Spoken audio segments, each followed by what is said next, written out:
जब मैं एसक्यूएल पढ़ना शुरू की और एसक्यूएल का कोर्स सर्च करना शुरू की तो मुझे काफ़ी ऑप्शंस मिले यूट्यूब में भी और यूडेमी में भी। पर मुझे ये समझ नहीं आ रहा था कि कौन सा पिक करूं जो मुझे हेल्प करेगा इंटरव्यू क्रैक करने के लिए। और मुझे ऐसा कोई भी कोर्स नहीं मिला। और अगर आप भी सेम स्ट्रगल कर रहे हो तो आप सही जगह पे हो। मैं आपको यहाँ पे SQL from scratch to ending तक पढ़ाऊँगी और वो हर एक टॉपिक कवर करूँगी जो इंटरव्यू में इंपॉर्टेंट होता है, साथ साथ इंडस्ट्री के लिए भी इंपॉर्टेंट होता है। मैं ये तो नहीं बोलूँगी कि ये एसक्यूएल का वर्ल्ड बेस्ट वीडियो है, पर मैं ये ज़रूर बोलूँगी कि अगर आप इस वीडियो को फॉलो करोगे तो आपसे कोई भी एसक्यूएल का क्वेश्चन इंटरव्यू में नहीं छूटेगा। साथ साथ आप काफ़ी कॉन्फिडेंट फील करोगे एसक्यूएल में। So what we will cover today, section 1 में हम कवर करेंगे SQL basic, getting started with SQL की होता क्या है, उसके बेसिक कमांड्स हम देखेंगे, ऑपरेटर्स देखेंगे और इस पे कुछ क्वेश्चंस देखेंगे। फिर आते हैं सेक्शन 2, हम उसमें कवर करेंगे एग्रीगेशन, ग्रुपिंग, सॉर्टिंग, लिमिटिंग। इसमें जो भी फंक्शंस आते हैं जैसे काउंट, सम, एवरेज, मिन, मैक्स, ग्रुप बाय, हैविंग, ये सारी चीज़ें हम कवर करेंगे।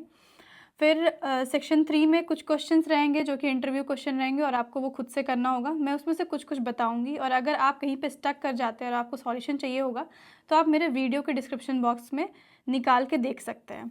फिर सेक्शन 4 अंडरस्टैंडिंग जॉइंट, सब क्वेरीज और केस स्टेटमेंट्स हम करेंगे। इसमें जो भी क्वेश्चंस होंगे और कुछ कुछ क्वेश्चंस भी हम देखेंगे ताकि आपको हर एक चीज़ ईजिली क्लियर हो जाए। फिर सेक्शन 5 यहाँ पे टेक होम टास्क है, इसमें भी आपके पास इंटरव्यू क्वेश्चंस रहेंगे जो आप खुद से कर सकते हैं ट्राई।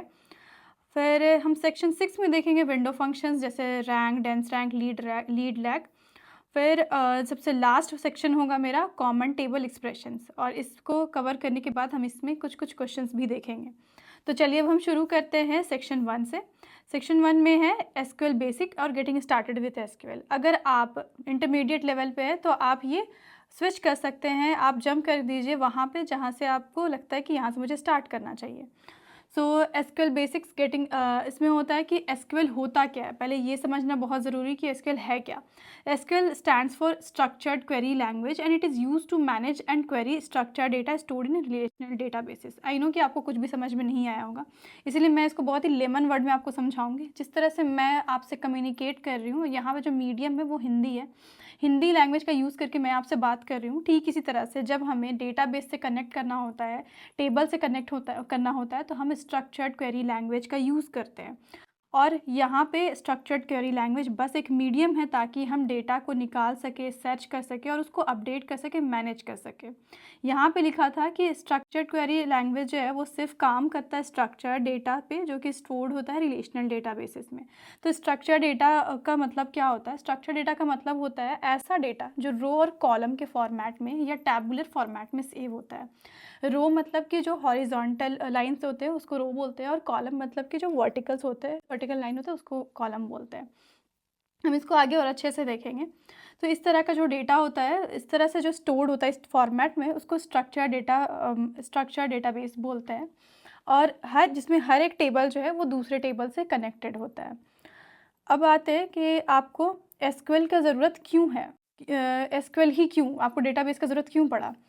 आप इमेजिन कीजिए कि आप एक ऑनलाइन स्टोर चला रहे हैं जिसमें थाउजेंड्स ऑफ कस्टमर्स का डेली ट्रांजैक्शन होता है। तो आपको कुछ कुछ चीज़ों को जानने की ज़रूरत होगी, जैसे find out the top selling products, which customer bought the most, loyal customer कौन है, अपडेट कस्टमर इन्फॉर्मेशन, जो भी नया कस्टमर आ रहा है आपको उसका इन्फॉर्मेशन रखना होगा।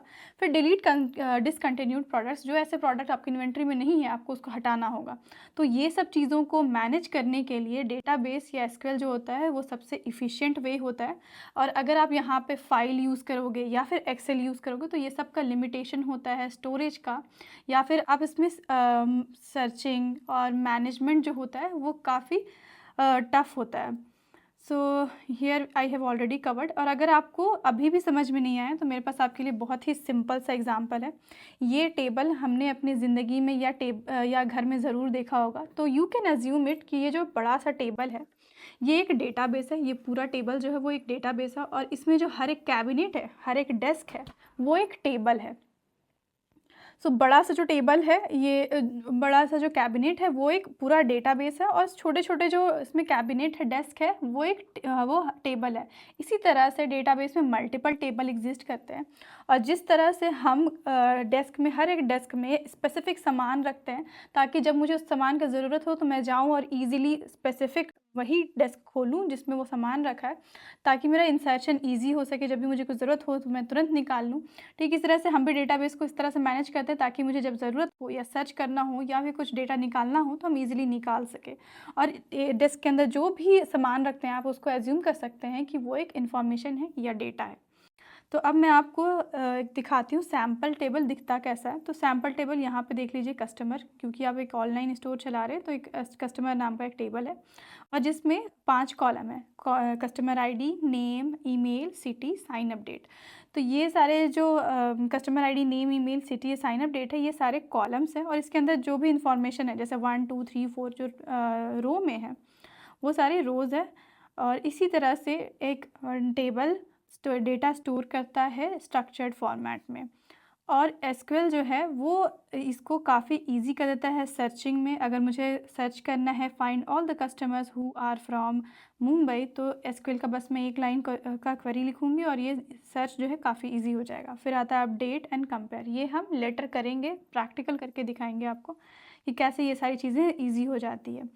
फिर आता है एसक्यूएल डेटा टाइप्स। तो एसक्यूएल डेटा टाइप सुनने से बहुत बड़ा वर्ड लगता है और जब मैं स्टार्ट करी थी तो मुझे भी काफ़ी डिफ़िकल्ट लगा था, पर मैं आपको एकदम इजी वर्ड में समझाऊंगी। एसक्यूएल में जो डेटा टाइप्स होता है, डेटा टाइप्स एक्चुअली ये बताता है कि किस तरह का डेटा एक पर्टिकुलर कॉलम जो है वो किस तरह का डेटा सेव करेगा, वैरकार सेव करेगा या इंटीजर सेव करेगा। अब अगर मैं इसको एक एग्जांपल दूं कि जब मुझे पानी प्यास लगता है तो मैं ग्लास उठाती हूँ या बॉटल उठाती हूँ, क्यों नहीं आप प्लेट उठाते हैं पानी पीने के लिए, क्योंकि हम नहीं उठा सकते क्योंकि पानी उसमें रखा ही नहीं जा सकता। ठीक है, इसी तरह से एसक्यूएल में भी हर एक तरह का डेटा को यूज़ करने के लिए different different type of data types है।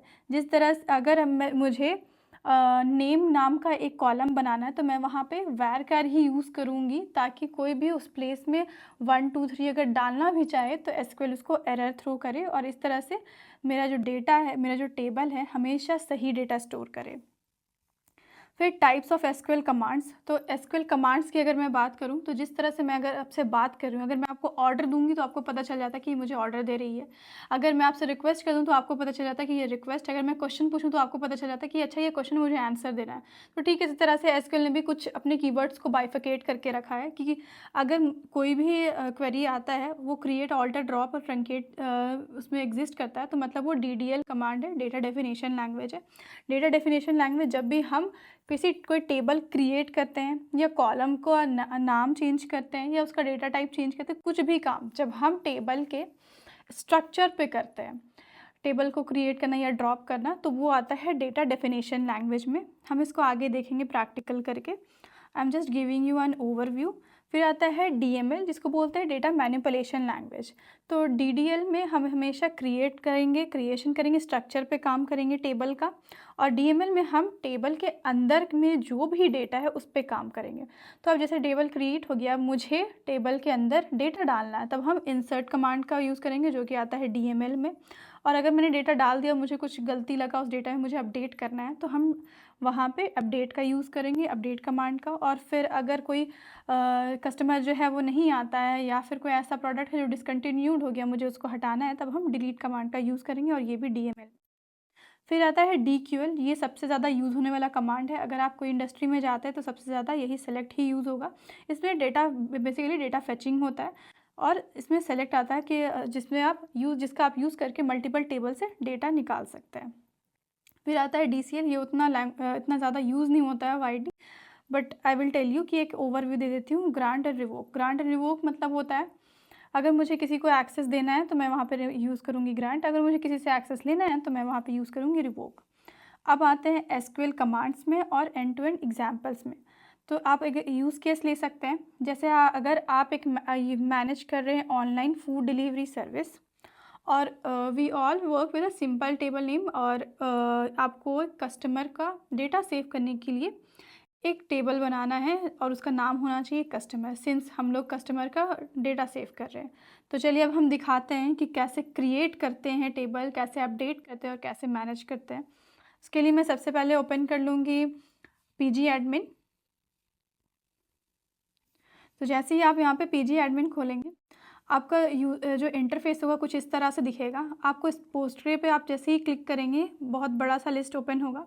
यहाँ पे आपको टेबल मिलेगा, मैंने ऑलरेडी काफ़ी टेबल क्रिएट किए। तो आप टेबल में यहाँ पे जाके राइट क्लिक कर सकते हैं। राइट क्लिक के बाद आपको क्वेरी टूल मिलेगा। आप क्वेरी टूल पे जैसे ही क्लिक करेंगे आपके लिए कंसोल ओपन होगा जहाँ पे आप क्वेरी लिख सकते हैं। तो यहाँ पे जैसे ही मैं यहाँ पे क्लिक करूँगी, मुझे बनाना है एक टेबल जो कि जिसका नाम होना चाहिए कस्टमर्स, और उसमें मैं चाहती हूँ 3 कॉलम बने। जैसे कस्टमर आईडी, उसको एक मैं आईडी दूंगी हर कस्टमर को, कस्टमर नेम और उसका सिटी।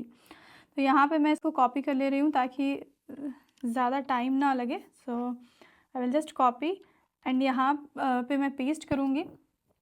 तो क्रिएट टेबल को जो सिंटैक्स होता है हमेशा क्रिएट से स्टार्ट होता है, क्रिएट टेबल, और उसके बाद मुझे कस्टमर टेबल का नाम देना होता है। यहाँ पे मैंने कस्टमर्स दिया है, आप चाहें तो कुछ भी दे सकते हैं। फिर कस्टमर आईडी मेरा फर्स्ट जो होगा वो कस्टमर आईडी होगा, और मैंने स्पेसिफाई किया है इसको इंटीजर, ताकि ये कॉलम जो रहे स्पेसिफिकली इंटीजर वैल्यू सेव करे, होल नंबर वैल्यू सेव करे। अगर मैं इसमें चाहूँगी भी कि न्यूमेरिक वैल्यू डालूँ तो ये मुझे एरर थ्रो करेगा। मैंने इसको बनाया है प्राइमरी की मैं लेटर ऑन बताऊँगी आपको अच्छे से, पर मैं यहाँ पे आपको बस थोड़ा सा हिंट देना चाहती हूँ कि प्राइमरी की एक ऐसा कॉलम होता है टेबल में जो कि यूनिकली आइडेंटिफाई करता है पूरे टेबल को। It is the combination of column, और मे बी ये एक कॉलम भी हो सकता है। जैसे कि इसको अगर मैं एग्जांपल से दूं तो हमारे स्कूल टाइम में हर किसी का जो नंबर होता था, रोल नंबर होता था, वो अलग अलग होता था, भले ही नेम सेम हो। और उस रोल नंबर से ही हम ये आइडेंटिफाई करते थे कि किसका कितना मार्क्स आया। तो प्राइमरी की वैसे ही होता है एक टेबल में, जो कि यूनिक कॉलम होता है, और वो उसका वैल्यूज़ कभी भी डुप्लीकेट नहीं होता है, और ना ही उसका वैल्यू कभी नल होता है। उसमें कोई भी, उस कॉलम में कोई भी ऐसा वैल्यू नहीं होगा जो खाली होगा। फिर दूसरा है नेम, और इसको मैंने दिया है वैर कर दिया है। इट मीन्स क्योंकि नेम जो है हमेशा नेम जो होता है हमेशा कैरेक्टर्स में होता है, टेक्स्ट में होता है, इसलिए हम यहाँ पे वैर कैर यूज़ करेंगे। वैर कैर का मतलब होता है वेरिएबल कैरेक्टर। और यहाँ पे मैंने जो ब्रैकेट में 100 दिया है, इसका मतलब ये है कि जो नेम का कैरेक्टर ऑफ लेंथ है वो 100 से ज़्यादा एक्सीड नहीं करना चाहिए, वो 100 तक रहेगा। ठीक इस तरह से मैंने सिटी को भी वैर कैर बनाया है, मतलब वेरिएबल कैरेक्टर, क्योंकि ये भी टेक्स्ट में रहेगा। और इसको भी मैंने लेंथ दिया है 50। इसका मतलब होगा कि अगर कोई ट्राई भी करेगा कि 50 से ज़्यादा कैरेक्टर ऑफ लेंथ इंसर्ट करने का, तो ये एरर देगा। तो ये था क्रिएट कमांड। मैं इसको सेलेक्ट करूँगी, यहाँ पे रन करूँगी, और क्वेरी रिटर्न सक्सेसफुली आएगा। तो कोई भी टेबल को देखने का सबसे अच्छा तरीका होता है कि हम सेलेक्ट कमांड रन करें, ताकि मुझे पता चल जाए कि डेटा टेबल बना भी है नहीं। तो यहाँ पे मैं लिखूँगी select star from customer. Select star हम इसीलिए लेते हैं ताकि हम सेलेक्ट स्टार फ्रॉम कस्टमर्स का मतलब होता है कि उस टेबल का मुझे सब कुछ सारा डेटा दिखाओ। तो इसलिए हम तो उसका सबसे बेसिक क्वेरी जो होता है वो होता है सेलेक्ट स्टार फ्रॉम कस्टमर्स। हम सेलेक्ट आगे भी देखेंगे, पर यहाँ पे मैं जस्ट आपको एक ओवरव्यू दूंगी। सॉरी, मैंने फ्रॉम छोड़ दिया। Okay, select star from customers. So आप देख सकते हैं कि यहाँ पे मेरा टेबल क्रिएट हो चुका है। और एक तरीका भी होता है कि जहाँ पे टेबल है वहाँ पे जाके आप रिफ़्रेश करेंगे तो आपको कस्टमर्स दिखने लगेगा। यहाँ पे जैसे टेबल में आ रहा है कस्टमर्स। तो ये हमने टेबल क्रिएट कर लिया। अब आते हैं कि इसमें डेटा कैसे इंसर्ट करते हैं। तो दूसरा होता है हमारा इंसर्टिंग डेटा। अब मुझे एक डेटा ऐड न्यू कस्टमर्स, उसमें मुझे डेटा डालना है टेबल में, तो मैं यूज़ करूँगी इंसर्ट कमांड का। मैं इसको कॉपी कर लेती हूँ। सो इंसर्ट इनटू, इसका सिंटैक्स होता है इंसर्ट करना है। फिर यहाँ पे टेबल का नाम देना पड़ता है, जैसे मैंने यहाँ पे दिया है टेबल का नाम कस्टमर्स। और फिर यहाँ पे आपको स्पेसिफाई करना पड़ता है कॉलम नेम। तो यहाँ पे कस्टमर आईडी मेरा फर्स्ट था, उसके बाद नेम था, उसके बाद सिटी था। मैंने यहाँ पे इसीलिए स्पेसिफाई किया कि जो भी मैं वैल्यू डालूँगी इसके अंदर वो अकॉर्डिंग टू वो सेम फॉर्मेट में सेम सीक्वेंस फॉलो करे। उसके बाद मैं वैल्यूज़ लिखूँगी कि इसके अंदर वैल्यू क्या क्या जाना चाहिए। तो 1, फिर अमन, नेम में अमन जाना चाहिए और सिटी में दिल्ली जाना चाहिए। फिर कस्टमर आईडी में 2 जाना चाहिए, कस्टमर नेम में प्रिया जाना चाहिए और सिटी में मुंबई जाना चाहिए। तो इस तरह से हम बनाते हैं, इस तरह से हम डेटा इंसर्ट करते हैं इंसर्ट कमांड का यूज़ करके। मैं जस्ट आपको दिखा देती हूँ कि इंसर्ट हुआ है या नहीं। इसके लिए अगेन मुझे सेलेक्ट कमांड का यूज़ करना होगा। यहाँ पे सेलेक्ट करूँगी, मैं रन करूँगी। तो पहले मैं इंसर्ट कमांड रन करूँगी, सक्सेसफुली रन हो गया। अब मैं अगेन सेलेक्ट कमांड को रन करूँगी, और अब मेरे पास डेटा सक्सेसफुली इंसर्ट हो चुका है। अब आते हैं अपडेट कमांड। तो अपडेट अगर मुझे कुछ भी डेटा एग्जिस्टेंट टेबल पे डेटा अपडेट करना होता है तब हम अपडेट कमांड का यूज़ करते हैं। तो लेट सपोज मुझे सिटी जो है वो बैंगलोर करना है फॉर कस्टमर ID 2। तो अभी मेरे पास कस्टमर ID 2 जो है वो प्रिया है और इसका सिटी अभी मुंबई है, लेकिन अभी मुझे इसका मुंबई जो है वो चेंज करके बैंगलोर बनाना है। तो उसके लिए हम अपडेट कमांड का यूज़ करते हैं और अपडेट कमांड का सिंटैक्स होता है अपडेट का फिर टेबल नेम, तो इसलिए मैंने यहाँ पे कस्टमर्स दिया है। उस पहले हम देते हैं वैल्यूज़ क्या चाहिए, तो सेट करो सिटी में बैंगलोर वेयर, और यहाँ पे कंडीशन हम देते हैं कि where customer ID is equal to 2। तो जहाँ पे कस्टमर ID 2 है वहाँ पे सिटी का वैल्यू मुंबई हटा के बैंगलोर कर दो। अब इसको मैं सेलेक्ट करूँगी, रन करूँगी, सक्सेसफुली रन हो गया। अगेन मैं इसको चेक करने के लिए डेटा सही अपडेट हुआ या नहीं, मैं फिर से सेलेक्ट कमांड रन करूँगी, तो यहाँ पे डेटा मेरा सक्सेसफुली इंसर्ट हो गया। अब आते हैं नेक्स्ट ऑल्टर। जब मुझे कोई भी स्ट्रक्चर टेबल के स्ट्रक्चर में चेंजेस करना होता है तो याद रखिए वो सारे कमांड जो है वो DDL में आते हैं, डेटा डेफिनेशन में। तो यहाँ पे मुझे अगेन एक कॉलम ऐड करना है, मतलब टेबल का स्ट्रक्चर चेंज करना है। इसका यूज़ तो इसमें हम ऑल्टर कमांड का यूज़ करेंगे। इसका सिंटैक्स होता है alter table, table name, add phone number. तो मेरे पास अभी 3 कॉलम है, जैसा आप देख रहे हैं कि कस्टमर ID है, नेम है, सिटी है। अब मैं इसमें एक और मैं चाहती हूँ कि इसमें एक और मैं कॉलम ऐड करूँ जिसका नाम रहे फ़ोन नंबर। के लिए मैं ऑल्टर कमांड का यूज़ करूँगी और उसमें जो उसका जो सिंटैक्स होगा ऑल्टर टेबल, टेबल नेम, यहाँ पे मेरा टेबल नेम है कस्टमर्स, और ऐड, क्योंकि मुझे एक कॉलम ऐड करना है, add phone number phone and उसमें मैं दूंगी varchar 15 की ये जो होना चाहिए वेरिएबल कैरेक्टर होना चाहिए। varchar में हम अल्फ़ा न्यूमेरिक वैल्यूज़ भी सेव कर सकते हैं, टेक्स्ट भी सेव कर सकते हैं, न्यूमेरिक वैल्यूज़ भी सेव कर सकते हैं, और इसका जो मैक्सिमम लेंथ होना चाहिए वो 15 होना चाहिए। अब मैं इसको सेलेक्ट करूँगी और रन करेंगे। ये सक्सेसफुली रन हो गया। इसको चेक करने के लिए अगेन मैं सेलेक्ट रन करूँगी कि डेटा सही से ऐड कॉलम सही से ऐड हुआ या नहीं। तो ये सक्सेसफुली ऐड हो गया है and now you can see कि मेरे पास फ़ोन नाम का एक नया कॉलम आ चुका है। तो ये था ऑल्टर। अब आते हैं डिलीट। तो डिलीट जो होता है वो DML में आता है और डिलीट में हमारे पास एक प्रिविलेज होता है कि यहाँ पे हम वेयर कंडीशन लगा सकते हैं और अकॉर्डिंग टू कंडीशन हम यहाँ पे डिलीट कर सकते हैं। सो अब मुझे कस्टमर 1 का डेटा डिलीट करना है, तो हम डिलीट कमांड का यूज़ करेंगे और उसका सिंटैक्स होता है डिलीट फ्रॉम टेबल नेम, यहाँ पे table name customers, where customer ID is equal to 1। अभी मेरे पास कस्टमर 1 का डेटा एग्जिस्ट कर रहा है, लेकिन मैं अब डिलीट कमांड का यूज़ करके अमन का डेटा डिलीट कर दूँगी। सो अब मैं इसको सेलेक्ट करती हूँ, इसको रन करूँगी, सक्सेसफुली रन हो गया है। अब मैं वापस से सेलेक्ट कमांड में जाऊँगी, इसको सेलेक्ट करके रन करूँगी और अब मेरे पास सिर्फ प्रिया का डेटा है, मतलब मैंने सक्सेसफुली डिलीट कर दिया है। अब आते हैं सेलेक्ट पे। सेलेक्ट कमांड का यूज़ करते हैं हम पूरा टेबल देखने के लिए और उसके अंदर क्या क्या डेटा है और कौन कौन सा कॉलम है उसको देखने के लिए हम सेलेक्ट का यूज़ करते हैं। सेलेक्ट ये DQL में आता है, डेटा क्वेरी लैंग्वेज में आता है और ये सबसे ज़्यादा आप यूज़ करेंगे। तो पहले ही हम बता चुके हैं सेलेक्ट स्टार फ्रॉम कस्टमर, जब मुझे पूरा टेबल देखना होता है।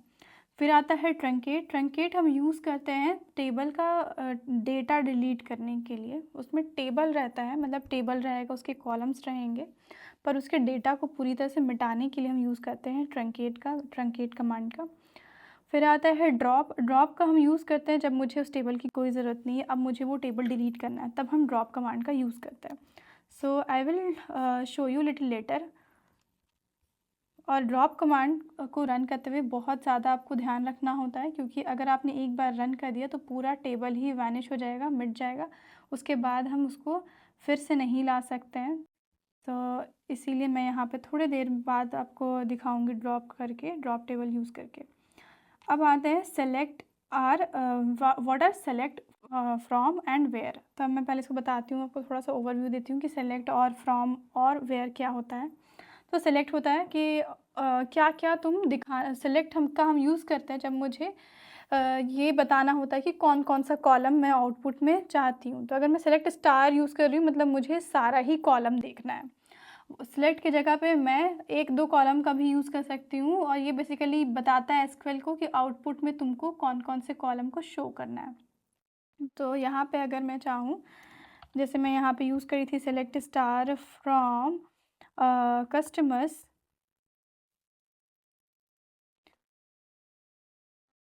मैं यूज़ कर रही थी। इसके इंस्टेड ऑफ स्टार मैं यहाँ पे चाहूँ तो सिर्फ फ़ोन लिख सकती हूँ, और अगर मैं यहाँ पे सिर्फ फ़ोन स्पेसिफाई करूँगी तो आउटपुट में सिर्फ फ़ोन आएगा, और अगर मैं यहाँ पे सिर्फ नेम यूज़ करूँगी तो मुझे आउटपुट में सिर्फ एक कॉलम आएगा, वो होगा नेम। तो यही होता है सेलेक्ट कमांड का, यही यूज़ होता है। फिर आता है from. From we all know कि ये एसक्यूएल को बताता है कि तुमको कहाँ से डेटा निकालना है, कौन सा टेबल से डेटा निकालना है, सोर्स क्या होगा। फिर आता है वेयर। जब भी मुझे कोई भी फ़िल्टर लगाना होता है तो उसमें तो हम वेयर का यूज़ करते हैं। जैसे कि हमने डिलीट में किया था कि जहाँ पे भी कस्टमर आईडी 1 है उसको डिलीट कर दो, तो वेयर जब भी हमें कोई फ़िल्टर अप्लाई करना होता है। फिर हम एक एग्ज़ाम्पल देखेंगे, जैसे कि अगर मुझे नेम देखना है और सैलरी देखना है ऐसे एम्प्लॉयज़ का जिसका सिटी मुंबई है, तो सबसे पहले मैं एक टेबल क्रिएट कर लेती हूँ और उसमें डेटा डाल लेती हूँ ताकि हम बेसिक क्वेरी कर सकें। मैं यहाँ पे इसको कॉपी कर लेती हूँ। ये सारे कमांड आपको मेरे वीडियो को डिस्क्रिप्शन में मिल जाएगा क्रिएट का, आप इसको यूज़ करके अपना खुद का क्रिएट कर सकते हैं, प्रैक्टिस कर सकते हैं। सो मैंने एम्प्लॉयज़ टेबल क्रिएट कर लिया है। अब मैं टेबल इंसर्ट कमांड रन करूँगी, ये भी सक्सेसफुली रन हो चुका है। अब मैं देखूँगी कि ये हुआ है या नहीं। सेलेक्ट स्टार फ्रॉम एम्प्लॉयज़, अब मैं इसको रन करूँगी, मेरा टेबल जो है वो क्रिएट हो चुका है। अब देखते हैं बेसिक क्या क्या हम कर सकते हैं। तो सबसे पहले हम देखते हैं कि मुझे जानना था एम्प्लॉयज़ जो कि काम करते हैं मुंबई में। तो अगर मुझे जानना है सिर्फ वही एम्प्लॉयज़ को देखना है जो मुंबई में काम करते हैं, तो मैं यहाँ पे लिखूँगी नेम और फ्रॉम एम्प्लॉयज़, फिर यहाँ पे लगाऊँगी मैं वेयर। अब मैं लिखूँगी सिटी, क्योंकि ये मुंबई जो है मुझे कहाँ से मिलेगा, मुझे मिलेगा सिटी कॉलम से। तो सिटी कॉलम पे फ़िल्टर लगाओ, मुझे सिर्फ उसका ही डेटा चाहिए जिसका जो सिटी कॉलम होगा, सिटी होगा, वो मुंबई होगा। मेक श्योर जब भी हम यहाँ पे फ़िल्टर लगाते हैं तो जो वैल्यू होना चाहिए, जो यहाँ पे हम वैल्यू देते हैं कंपेयर करने के लिए, वो सेम होना चाहिए जो भी टेबल में एग्जिस्ट करता है। तो यहाँ पे मैं सेलेक्ट करूँगी इसको और रन करूँगी, तो मुझे सिर्फ उसका ही नेम आया है जो मुंबई में रहते हैं। अब इससे पहले मैं आपको अगेन दिखा देती हूँ कि टेबल कैसा दिख रहा है।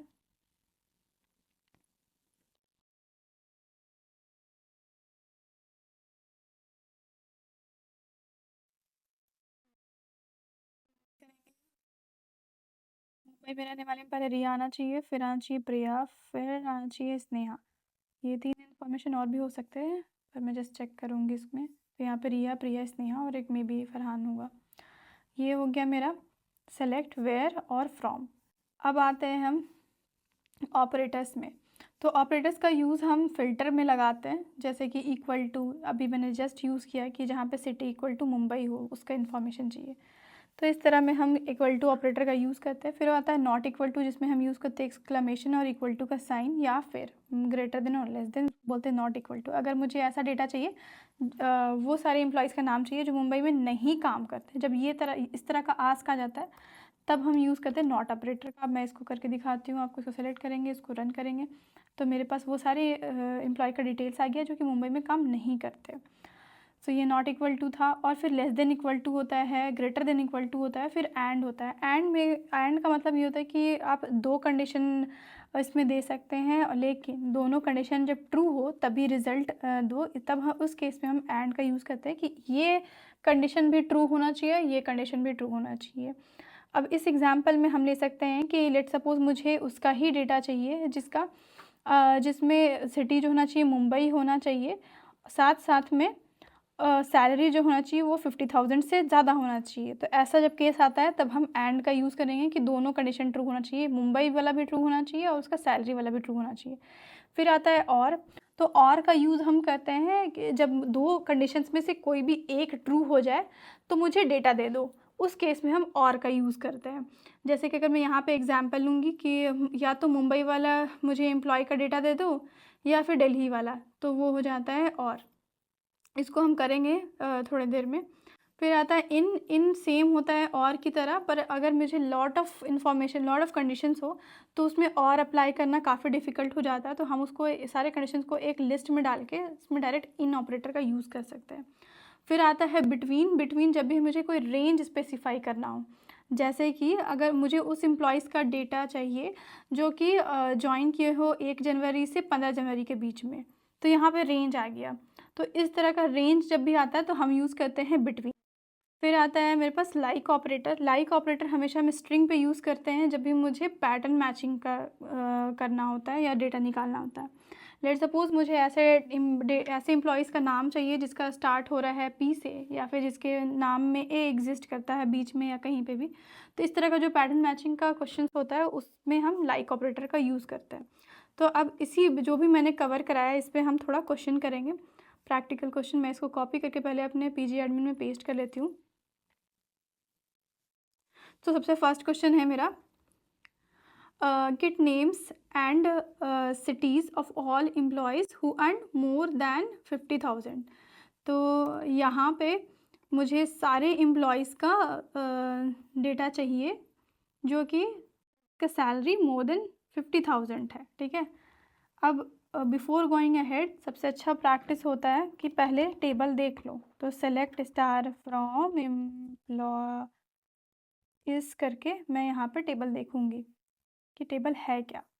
पहले टेबल देख लिए, ये मेरा टेबल है। अब क्वेश्चन को बाइफिकेट कर दो, तोड़ दो। तो पहला आ जाता है मेरा सेलेक्ट, फिर आता है फ्रॉम और उसके बाद आता है वेयर। सेलेक्ट में यहाँ पे दिया हुआ कि मुझे नेम एंड सिटी चाहिए, तो यहाँ पे मैं स्पेसिफाई कर दूँगी टेबल देख के कि नेम कॉलम यहाँ पे, तो मैं नेम लिखूँगी same to same as it is जैसे टेबल में नाम लिखा है, कॉलम का नाम लिखा है। फिर आएगा सिटी, तो फिर मैं यहाँ पे सिटी लिख दूँगी। मुझे ये 2 चीज़ें चाहिए सेलेक्ट में, आउटपुट में। फिर फ्रॉम एम्प्लॉइज़, तो यहाँ पे ऑलरेडी डिफाइंड है हु अर्न, ये तो वेयर क्लॉज में आएगा ना क्योंकि ये फ़िल्टर है। हु अर्न मोर दैन 50,000, तो यहाँ पे सैलरी में जाएंगे हम और 50,000 यहाँ पे लिखेंगे कि वेयर सैलरी जो है वो होना चाहिए ग्रेटर दैन 50,000, तो 50,000। अब इसको मैं सिलेक्ट करूँगी और रन करूँगी, तो यहाँ पे मेरे पास उन सारे एम्प्लॉय के नेम एंड सिटी आ गए हैं जो कि 50,000 से ज़्यादा कमाते हैं। अब जस्ट फॉर द क्लैरिटी मैं यहाँ पे सैलरी भी ऐड कर दूँगी ताकि आपको दिखाऊँ कि सिर्फ 50,000 से ज़्यादा वालों का ही डेटा आया है। तो यहाँ पे आप देख लीजिए कि सिर्फ जिसका भी 50,000 से ज़्यादा है उसका ही डेटा आया है।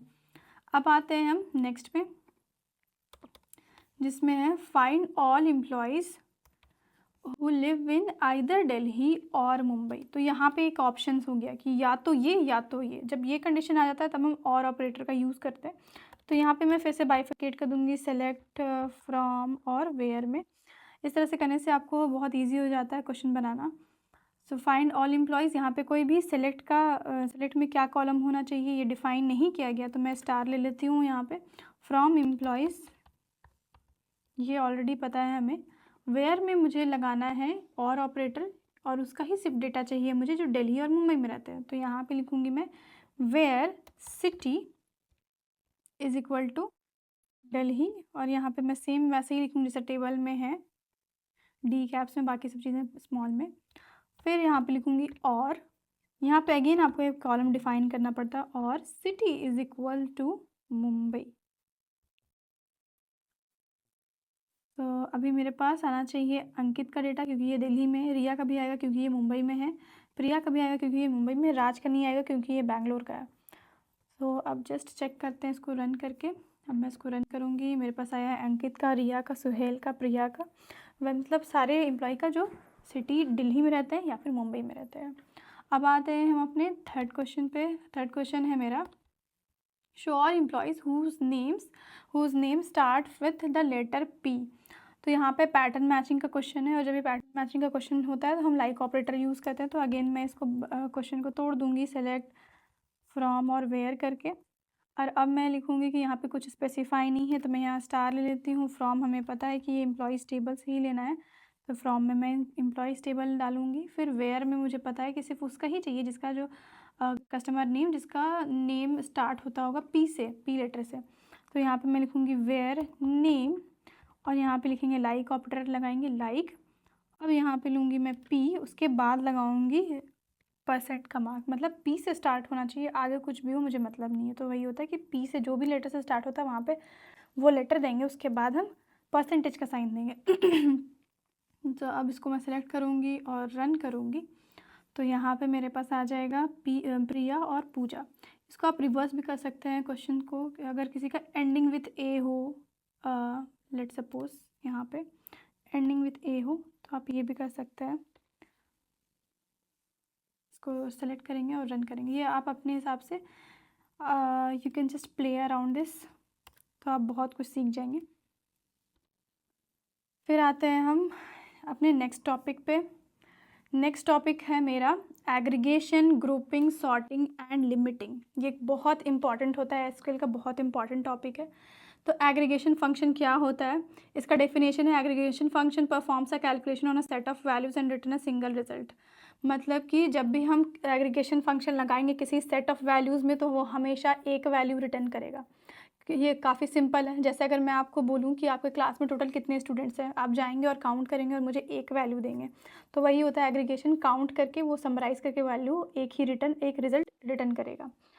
और इसको मैं एक एग्जांपल से समझाऊँ। Imagine you are HR manager and you have a list of thousands employees in Excel. अब आपको कुछ क्वेश्चंस जानने हैं, जैसे कितने टोटल एम्प्लॉयज़ है आपके कंपनी में, तो अब आप क्या करेंगे, काउंट यूज़ करेंगे, काउंट फंक्शन। और अगर एवरेज सैलरी जानना है तो आप एवरेज यूज़ करेंगे एवरेज का फंक्शन। फिर आता है हाईएस्ट सैलरी जानना हुआ तो हम मैक्स का यूज़ करेंगे, मिनिमम सैलरी जानना हुआ तो हम मिन का यूज़ करेंगे। तो ये सारे फंक्शंस जो होते हैं वो एसक्यूएल में एग्जिस्ट करते हैं।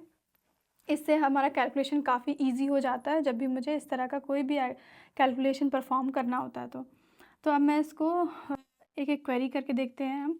ऑलरेडी मेरे पास एम्प्लॉय टेबल है। अगर मुझे ये बताना हुआ कि how many total employees are there, ठीक है, मेरा क्वेश्चन है how many total employees are there. तो पहले मैं एक बार select star from employees run कर लेती हूँ, ये है मेरा। अब मुझे काउंट करके मतलब बताना है कि कितने टोटल एम्प्लॉय है, तो इसका बहुत ही सिंपल होता है, सेलेक्ट काउंट स्टार फ्रॉम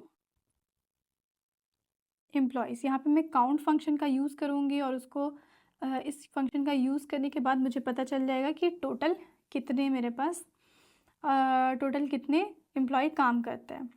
तो ये होता है, ये हुआ फर्स्ट एग्रीगेशन फंक्शन। अब आते हैं what is the average salary in your company, ठीक है। अगर मुझे एवरेज सैलरी निकालना है तब मैं क्या यूज़ करूँगी, तब हम यूज़ कर सकते हैं एवरेज फंक्शन का। और इसका एग्रीगेशन एवरेज फंक्शन का यूज़ करके मैं 1 सेकंड में निकाल सकती हूँ कि पूरे एम्प्लॉय टेबल में एवरेज सैलरी कितना है। तो यहाँ पे अगेन मैं लिखूँगी सेलेक्ट AVG और यहाँ पे मुझे लगाना है सैलरी पे। तो यहाँ पे इसके अंदर में मैं पास करूँगी, फंक्शन के अंदर सैलरी लिखूँगी, कॉलम का नाम लिखूँगी, फ्रॉम लिखूँगी एम्प्लॉयज़ और इसको मैं रन करूँगी और मुझे एवरेज वैल्यू मिल जाएगा। ये बहुत ज़्यादा वैल्यू है तो ये इसको मैं कम करने के लिए यहाँ पे राउंड फंक्शन यूज़ कर सकती हूँ। राउंड फंक्शन यूज़ करने से मैं चाहती हूँ कि सिर्फ 2 डेसिमल पॉइंट के तक का ही वैल्यू आए, तो यहाँ पे राउंड 2 कर दूँगी मैं। फिर रन करूँगी, मेरे को इसका एवरेज वैल्यू आ जाएगा 59733 और मैंने यहाँ पे राउंड को 2 तक ही स्पेसिफिक किया था, लिमिट किया था, तो मेरे को बस 33 तक आया वैल्यू। अब आते हैं नेक्स्ट कि अगर मुझे जानना हुआ, इसी तरह से आप बहुत सारी चीज़ें निकाल सकते हैं कि मुझे जानना हुआ कि मिनिमम सैलरी क्या है जो हम पे कर रहे हैं। तो यहाँ पे लिख सकती हूँ मैं सेलेक्ट मिन सैलरी मिन एंड यहाँ पे डाल सकती हूँ मैं आर्ग्यूमेंट में सैलरी फ्रॉम एम्प्लॉयज़।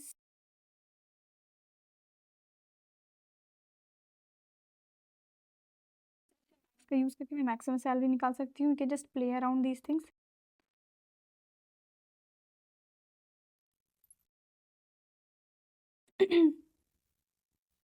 अब आते हैं हम ग्रुप बाय। तो ग्रुप बाय क्या होता है? इनिशियली मेरे को ग्रुप बाय समझने में काफ़ी डिफ़िकल्टी हुई थी, मैं बहुत कंफ्यूज होती थी।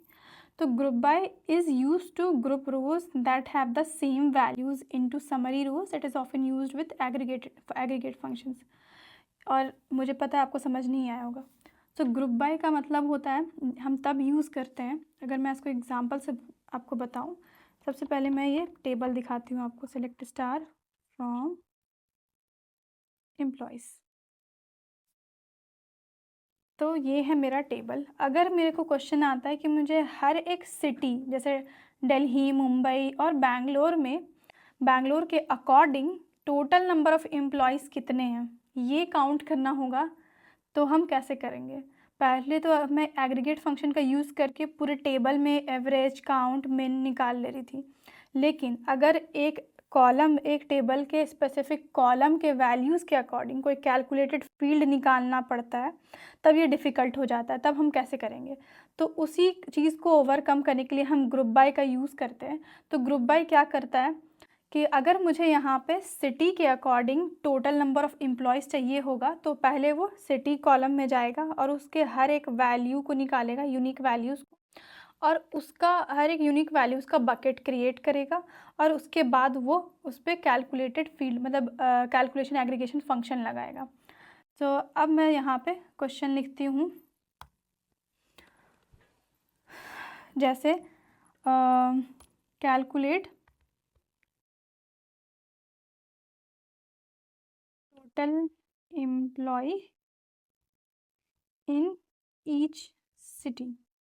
तो जब इस तरह का क्वेश्चन आ जाता है, जब मुझे किसी कॉलम के आधार पर कोई एग्रीगेशन फंक्शन लगाना पड़ता है, जैसे काउंट हो गया, या फिर कोई पूछे कि टोटल सैलरी बताओ, टोटल सैलरी हर एक सिटी के अकॉर्डिंग, तो इस तरह का जब भी मेरे पास आस्क आ जाता है जिसमें टेबल का एक कॉलम का वैल्यूज़ के अकॉर्डिंग कुछ एग्रीगेशन लगाना हो, तब हम यूज़ करते हैं ग्रुप बाय का। तो यहाँ पे मैं ग्रुप बाय यूज़ करूँगी। सेलेक्ट, उसके बाद सिंस मुझे सिटी के अकॉर्डिंग चाहिए, तो मैं पहले लिखूँगी सिटी, कि इस सिटी को ग्रुप में तोड़ दो। तो इसका मतलब यही होता है सेलेक्ट सिटी। उसके बाद मैं लगाऊंगी काउंट, क्योंकि मुझे काउंट करना है एम्प्लॉयज़। यहाँ पे मैं लूँगी एम्प्लॉय आईडी, फिर लूँगी मैं फ्रॉम, कहाँ से मुझे डेटा निकालना है, एम्प्लॉयज़। उसके बाद जब भी हम एग्रीगेशन के बाद कोई भी एडिशनल कॉलम ऐड करते हैं, तो मेक श्योर मुझे ग्रुप बाय यूज़ करना ही है। अब यहाँ पे मैं यूज़ करूँगी ग्रुप बाय, क्योंकि मुझे सिटी को ग्रुप में तोड़ना है पहले, उसके बाद मुझे काउंट करना है एम्प्लॉय को। तो ग्रुप बाय सिटी। अब मैं इसको रन करूँगी, तो मुझे हर सिटी के अकॉर्डिंग टोटल काउंट मिल जाएगा एम्प्लॉयज़ का, जो वहाँ पे काम करता है। तो ग्रुप बाय कैसे काम करता है? ग्रुप बाय जो है एसक्यूएल कैसे ट्रीट करता है ग्रुप बाय को? फर्स्ट स्टेप, जो भी यहाँ पे ग्रुप बाय के साथ उसको कॉलम मिलता है, उसका वो पहले एक एक डिस्टिंक्ट निकालता है। तो फर्स्ट स्टेप क्या होगा इसका? Select distinct city from employees. तो पहला काम जो एसक्यूएल करेगा, वो सिटी ग्रुप बाय के साथ जो भी कॉलम है उसका डिस्टिंक्ट वैल्यू निकालेगा। उसको मिल गया मुंबई, दिल्ली, बैंगलोर और कोलकाता। जब ये वैल्यूज़ मिल गया, तो ये हर एक वैल्यू का एक एक ईच बकेट क्रिएट करेगा। मुंबई का एक अलग बकेट क्रिएट करेगा, दिल्ली का एक अलग बकेट क्रिएट करेगा, बैंगलोर का एक अलग बकेट क्रिएट करेगा, और कोलकाता का एक अलग बकेट क्रिएट करेगा। उसके बाद ये सेकंड में जाएगा कि इसको कौन सा एग्रीगेशन फंक्शन लगाना है। तो इसको लगाना है काउंट, और किस पे लगाना है? एम्प्लॉय आईडी पे। तो ये क्या करेगा? बकेट क्रिएट करने के बाद पूरे टेबल में ट्रैवर्स करेगा, और जहाँ भी उसको एक एक वैल्यू मिलते जाएंगे, वो जैसे कि यहाँ पे ये दिल्ली वाला रो मिल जाएगा, तो ये दिल्ली वाला बकेट में डालेगा। फिर मुंबई वाला रो मिलेगा, तो मुंबई वाला बकेट में एम्प्लॉय आईडी डालेगा, और एंड में हर एक बकेट का एम्प्लॉय आईडी को काउंट करके वैल्यूज़ को देगा।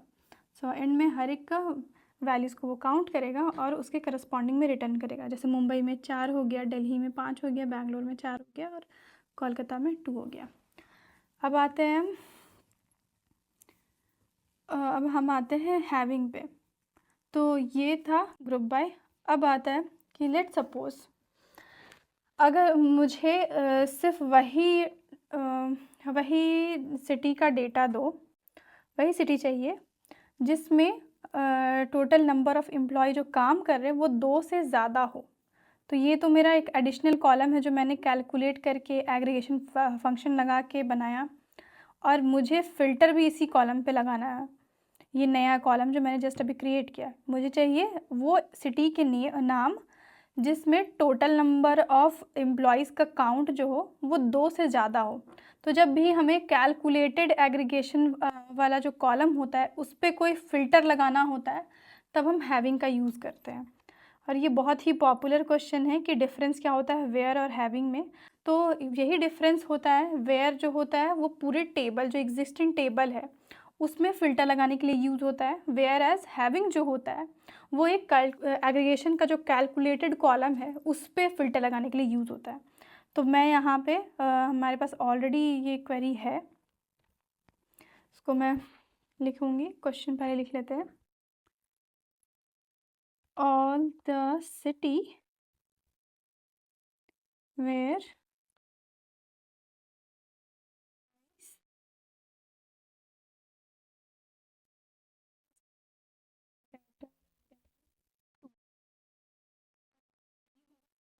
पहले मैं इसका हर एक का काउंट निकाल लूँगी, सेलेक्ट सिटी और count employee ID from employees group by करके सिटी से। उसके बाद मैं फ़िल्टर लगाऊंगी कि मुझे सिर्फ 2 से ज़्यादा वाला का चाहिए, तो मैं यहाँ पे लगाऊंगी हैविंग, और यहाँ पे हैविंग क्लॉज का यूज़ होगा यहाँ। और उसके बाद दूंगी मैं काउंट ऑफ एम्प्लॉय आईडी जो रहेगा वो होना चाहिए हमेशा ग्रेटर देन 2, तभी मुझे डेटा दो। तो ऐसे हम यूज़ करते हैं हैविंग क्लॉज का। और अब मेरे पास सिर्फ वही सिटी के नेम है जिसमें एम्प्लॉय काउंट जो है वो 2 से ज़्यादा है। अब आते हैं हम ऑर्डर बाय पे। ऑर्डर बाय क्या होता है? तो ऑर्डर बाय जस्ट एक क्लॉज है जिसके वजह से हम अपना आउटपुट को सॉर्ट कर सकते हैं आइदर इन असेंडिंग और डिसेंडिंग। तो लेट सपोज मुझे देखना है कि कौन कौन से एम्प्लॉयज़ मतलब सारे एम्प्लॉयज़ का डिटेल, लेकिन according to descending order of their salary. मतलब जो सैलरी जिसका सैलरी सबसे ज़्यादा है उसको ऊपर लेके आओ, उसके बाद जिसका सैलरी है उसका, उसके बाद जिसका सैलरी है उसका, सो एंड सो फोर्थ। तो इस चीज़ को अचीव करने के लिए हम ऑर्डर बाय क्लॉज का यूज़ करते हैं।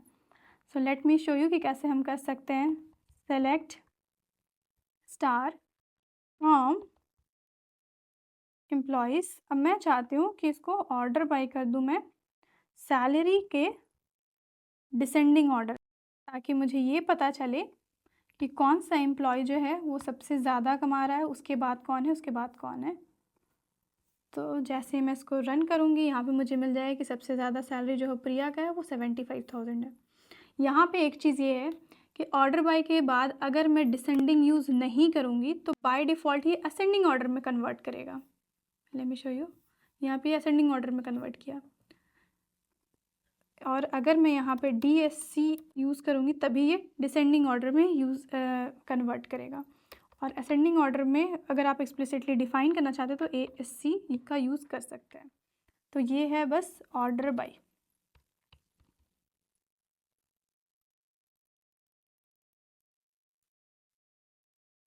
अब आते हैं नेक्स्ट में। तो नेक्स्ट है मेरा लिमिट। लिमिट का यूज़ हम करते हैं just to restrict number of rows. जैसे कि मैंने यहाँ पे select star from employees run किया,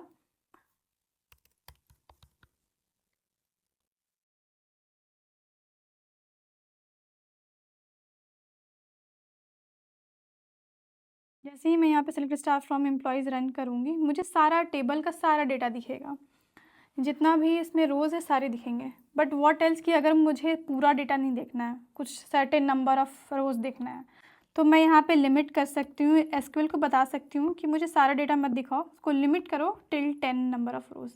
तो मैं यहाँ पे लिख सकती हूँ लिमिट 10, और अब मुझे सिर्फ 10 नंबर ऑफ़ रोज़ दिखेंगे। इसमें ऑर्डर बाय और लिमिट का यूज़ करके एक बहुत अच्छा इंटरव्यू क्वेश्चन आता है जो मेरे से लगभग बहुत बार पूछा गया है। लेट सपोज तुमको हाईएस्ट जो सबसे ज़्यादा पे करता है, जो जिसका सैलरी सबसे ज़्यादा टॉप 2 हाईएस्ट अर्नर का डिटेल्स चाहिए, तो आप कैसे निकालोगे? तो इसको आप लिमिट और ऑर्डर बाय का यूज़ करके निकाल सकते हो। यहाँ मैं क्वेश्चन लिख देती हूँ, टॉप 2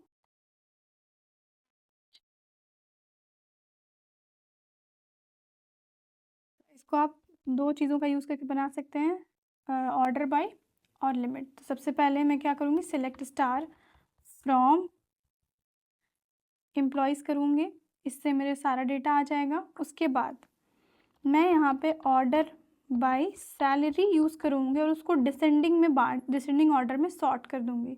इससे क्या होगा कि जिसका सबसे ज़्यादा सैलरी वो ऊपर आएगा, उसके बाद जिसका है उसका आएगा, उसके बाद सो एंड सो फोर्थ। उसके बाद सिंस मुझे सिर्फ टॉप 2 चाहिए, तो मैं यहाँ पे लिमिट कर दूँगी, रिस्ट्रिक्ट कर दूँगी कि मुझे लिमिट 2 कर दो, ताकि मुझे सिर्फ टॉप 2 हाईएस्ट अर्नर आए। इसको सेलेक्ट करेंगे, हम रन करेंगे और मुझे सिर्फ प्रिया और करण का आया जिसका सबसे ज़्यादा सैलरी है, टॉप 2 हाईएस्ट अर्नर है। तो ये हो गया मेरा लिमिट।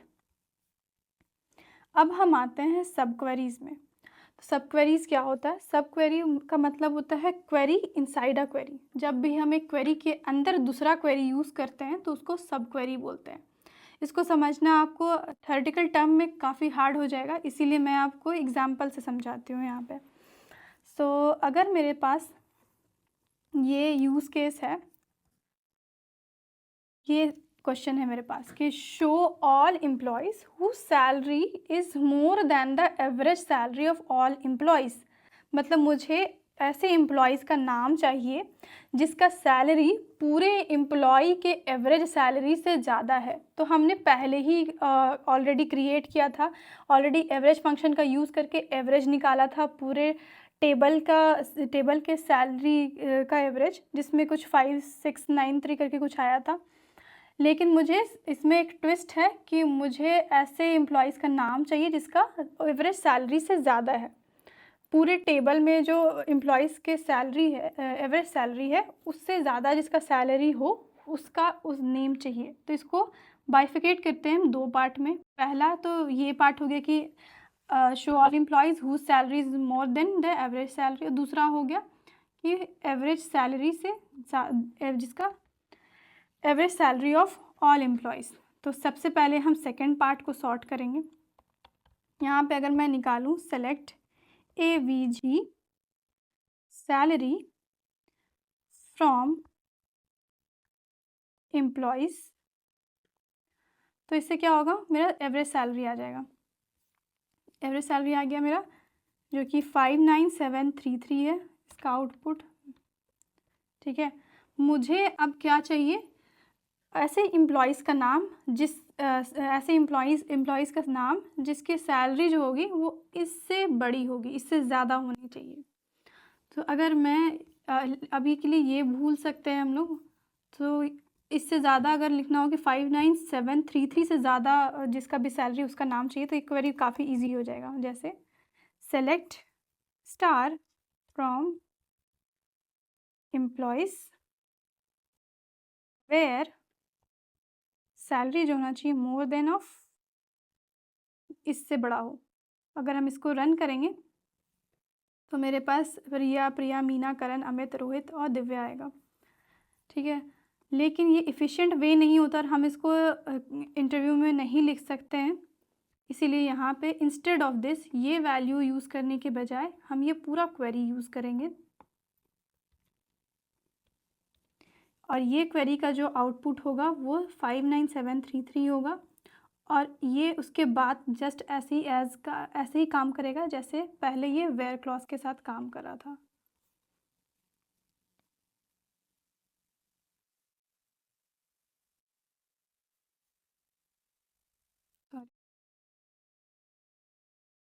जब भी हम सब क्वेरी यूज़ करते हैं तो हमें ये बहुत ज़रूरी है कि दूसरे क्वेरी को हम ब्रैकेट के अंदर डालें। अब मैं इसको सेलेक्ट करूँगी और रन करूँगी। तो यहाँ पे मेरे पास आ गया वही सेम आउटपुट जो पहले आया था। और जब भी हम सब क्वेरी बनाते हैं तो क्योंकि दो क्वेरी होता है, तो सबसे पहले इनर क्वेरी रन होता है। तो सबसे पहले ये जो ब्रैकेट के अंदर वाली क्वेरी है वो रन होगी और उसका आउटपुट आएगा 59733। और ये सेम ऐसे ही काम करेगा जैसे मैंने पहले एक वेयर क्लॉज का क्वेरी काम करता है। मतलब select star from employees where salary is greater than 59733। ये होता है सब क्वेरी। हम इसमें आगे और 2-3 क्वेश्चंस करेंगे। फिर होता है फिर लास्ट है हमारा सेक्शन 3, जिसमें आपको करना है test your knowledge section. Write a query to get the highest salary from the employee table, ये हम ऑलरेडी कर चुके हैं। Sorry, second highest salary from the employee table. तो यहाँ पे अगेन मेरा सब क्वेरी यूज़ हो रहा है। ये क्वेश्चन भी हम एक बार सब क्वेरी से करके देखेंगे ताकि आपको और ज़्यादा क्लियर हो जाइए। Write a query to get the second highest salary from the employees table. तो जैसे टॉप 2 निकालना था तो मैंने डिसेंडिंग करके लिमिट लगा दिया, पर अगर मुझे सिर्फ सेकंड हाईएस्ट चाहिए, जो सेकंड हाईएस्ट अर्नर है उसका नाम चाहिए, तो ये कैसे बनाएंगे? ये हम सब क्वेरी का यूज़ करके काफ़ी इजीली बना सकते हैं। जैसे कि अगर मेरे पास जो सबसे हाईएस्ट अर्नर है, मैं दिखा ही देती हूँ। पहले सेलेक्ट स्टार फ्रॉम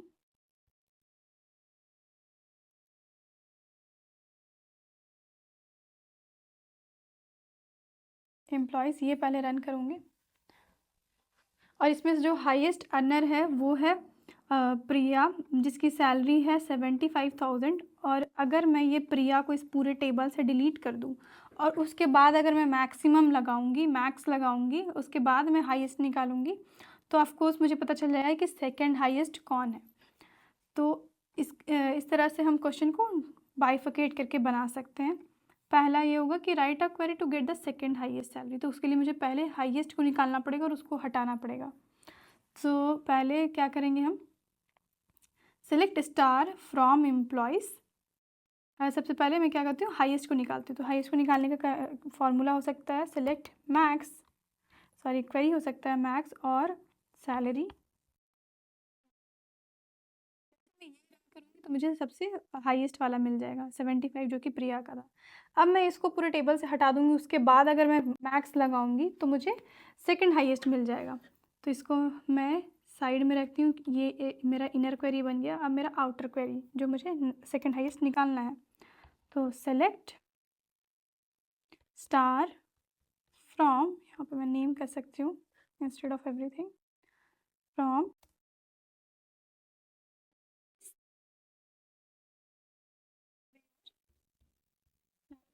चाहिए should be less than this salary, highest salary, क्योंकि ये मेरा 75,000 जो है वो हाईएस्ट सैलरी है, उससे ज़्यादा किसी का नहीं है।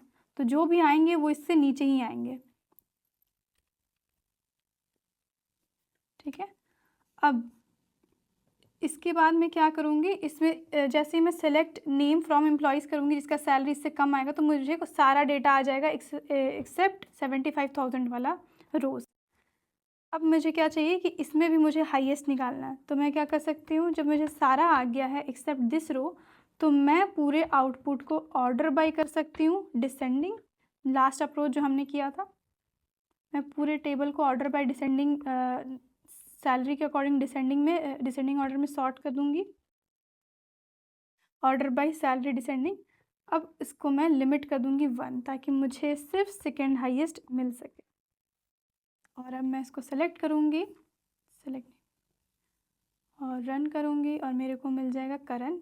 और अगर मैं सब कुछ देखना चाहती हूँ तो मैं, मुझे करण का मिल गया, और करण का जो सिटी है वो बैंगलोर है, उसका सैलरी 72 है। तो इस तरह से हम सब क्वेरी का यूज़ करते हैं अकॉर्डिंग टू यूज़ केस। और जब भी आपको सब क्वेरी का यूज़ करना हो तो पहले ट्राई कीजिए इनर क्वेरी बनाने का, उसके बाद आप आउटर क्वेरी बनाइए। और हमेशा एग्जीक्यूशन में पहले इनर क्वेरी रन होता है, और इनर क्वेरी रन होकर उसका रिज़ल्ट आता है। और जैसे यहाँ पे इनर क्वेरी का रिज़ल्ट होगा 75,000, और फिर ये एज इट इज़ रन होगा जैसे हम वेयर क्लॉज में कोई भी कंडीशन लगाते हैं। ये सारे क्वेश्चंस आप कर सकते हैं, अपने से ट्राई कर सकते हैं। ये सारे क्वेश्चंस काफ़ी इजी है, और अगर आपको कहीं पे भी प्रॉब्लम आती है तो आप मेरे वीडियो के डिस्क्रिप्शन बॉक्स से सॉल्यूशन चेक कर सकते हैं। तो अब आते हैं सेक्शन 4 में। सेक्शन 4 में है अंडरस्टैंडिंग जॉइंस, सब क्वेरीज एंड केस स्टेटमेंट्स। सब क्वेरीज मैं पहले भी कर चुकी हूँ, पर यहाँ पे कुछ कुछ क्वेश्चंस और भी हम करेंगे। और जॉइंट्स काफ़ी डिफ़िकल्ट होता है, साथ में कंफ्यूजिंग होता है, लेकिन मैं आपको इतने अच्छे से बताऊँगी कि आप कभी कंफ्यूज नहीं होंगे। तो जॉइंट्स का अगर डेफिनेशन का बात करें, तो जब भी हमको दो या दो से ज़्यादा टेबल से इंफॉर्मेशन निकालना होता है, तब हम जॉइन का यूज़ करते हैं और दो टेबल के बीच में जॉइन परफॉर्म करते हैं। जो जॉइंट सबसे ज़्यादा मेजरली यूज़ होता है वो होता है inner joint, left joint, right joint, full outer joint. यहाँ पे पहले मैं आपको डेफिनेशन बताऊंगी, फिर मैं एक एक करके सारे जॉइंट्स आपको एक्सेल में समझाऊंगी। तो इनर जॉइंट की अगर मैं बात करूँ, तो जब भी हम इनर जॉइंट परफॉर्म करते हैं दो टेबल या दो से ज़्यादा टेबल के बीच में, तो हमारे पास सिर्फ वही इंफॉर्मेशन आता है जो कि दोनों टेबल में कॉमन हो। फिर लेफ़्ट जॉइंट जो होता है, लेफ़्ट जॉइंट में जो भी टेबल मैं लेफ़्ट में रखी हूँ उसको प्रायोरिटी मिलती है और उसके सारे इंफॉर्मेशन आते हैं लेफ्ट रिजल्टेंट में, इरिस्पेक्टिवली कि दूसरे जो राइट टेबल से उसकी इंफॉर्मेशन मैच कर रहे हैं या नहीं।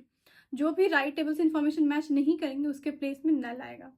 फिर आता है राइट जॉइंट, ये जस्ट चेंज होता है, वाइस वर्सा होता है लेफ्ट जॉइंट का। इसमें प्रायोरिटी मिलती है राइट टेबल को और राइट टेबल का सारा इंफॉर्मेशन आता है, लेकिन लेफ्ट टेबल से सिर्फ वही इंफॉर्मेशन और रोज आते हैं जो कि कॉमन होता है और मैच करता है। फिर आता है full outer joint. Full outer joint जो होता है वो रिटर्न्स ऑल रोज। बेसिकली अगर मैं इसको सिंपल वर्ड्स में बोलूँ तो ये कॉम्बिनेशन होता है right joint plus left joint. तो आई नो कि अभी आप समझ नहीं पा रहे, तो मैं आपको एग्जाम्पल के साथ अच्छे से एक्सेल में समझाऊंगी कि एसक्यूएल कैसे जॉइंट परफॉर्म करता है बैकएंड पे। तो इसके लिए मैं यहाँ पे दो टेबल ली हूँ, एम्प्लॉय 1 और एम्प्लॉय 2। एम्प्लॉय 1 में मेरे पास एक ही कॉलम है एम्प्लॉय आईडी, और एम्प्लॉय 2 में भी मेरे पास एक ही कॉलम है एम्प्लॉय आईडी। दोनों में अलग अलग तरह का डेटा है। और अब मैं सबसे पहले टेबल क्रिएट कर लेती हूँ और उसके बाद मैं आपको जॉइन दिखाऊंगी कि कैसे होता है।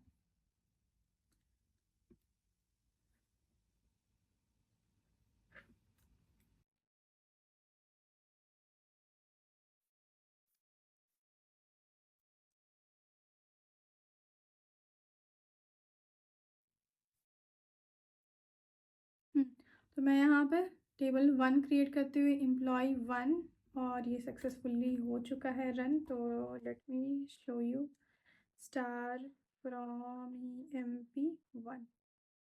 इसको देख लेते हैं। सेलेक्ट कमांड रन करेंगे, मेरा क्रिएट हो चुका है एम्प्लॉय 1। अब मैं दूसरा टेबल क्रिएट करूँगी और ये दूसरा टेबल भी क्रिएट हो चुका है। अब चेक करेंगे कि ये कैसा दिख रहा है। सेलेक्ट स्टार फ्रॉम imp2, इसको सेलेक्ट करेंगे और रन करेंगे। यहाँ पे मेरे पास हो गया है एम्प्लॉय 2।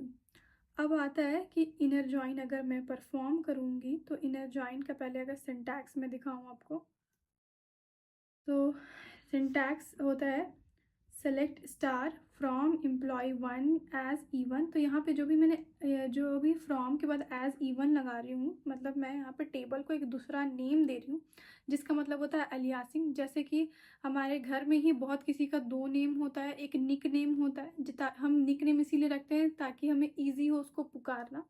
तो ठीक इसी तरह से एसक्यूएल में भी हम एज के अलियासिंग का यूज़ करते हैं, ताकि मुझे बार बार जब भी लिखना पड़े, तो टेबल का नाम कभी कभी बहुत बड़ा होता है, तो इफ़िशियंट वे यही होता है कि हम उसको एक अलियासिंग दे दें। और जब भी मुझे वो टेबल को बार बार ज्वाइन करना हो, तो हम instead of writing the entire and long name, हम छोटा सा कोई नेम दे दें। फिर यहाँ पे जब हम ज्वाइन करते हैं तो यहाँ पे देते हैं इनर ज्वाइन, ये कीवर्ड का यूज़ करते हैं। उसके बाद एम्प्लॉय 2 मतलब दूसरा टेबल, और एज इसको भी मैंने E2 दे दिया है। फिर उसके बाद on the basis of E1 dot employee ID is equal to E2 dot employee ID, मतलब E1 का जो एम्प्लॉय ID कॉलम है उसको ज्वाइन करो E2 के एम्प्लॉय ID से।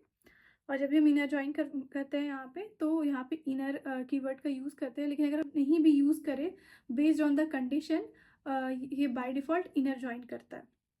ठीक है, लेट मी ओपन एक्सेल, ताकि मैं आपको पहले वहाँ पे एग्जीक्यूशन दिखा सकूँ, उसके बाद हम आगे बढ़ेंगे। ठीक है,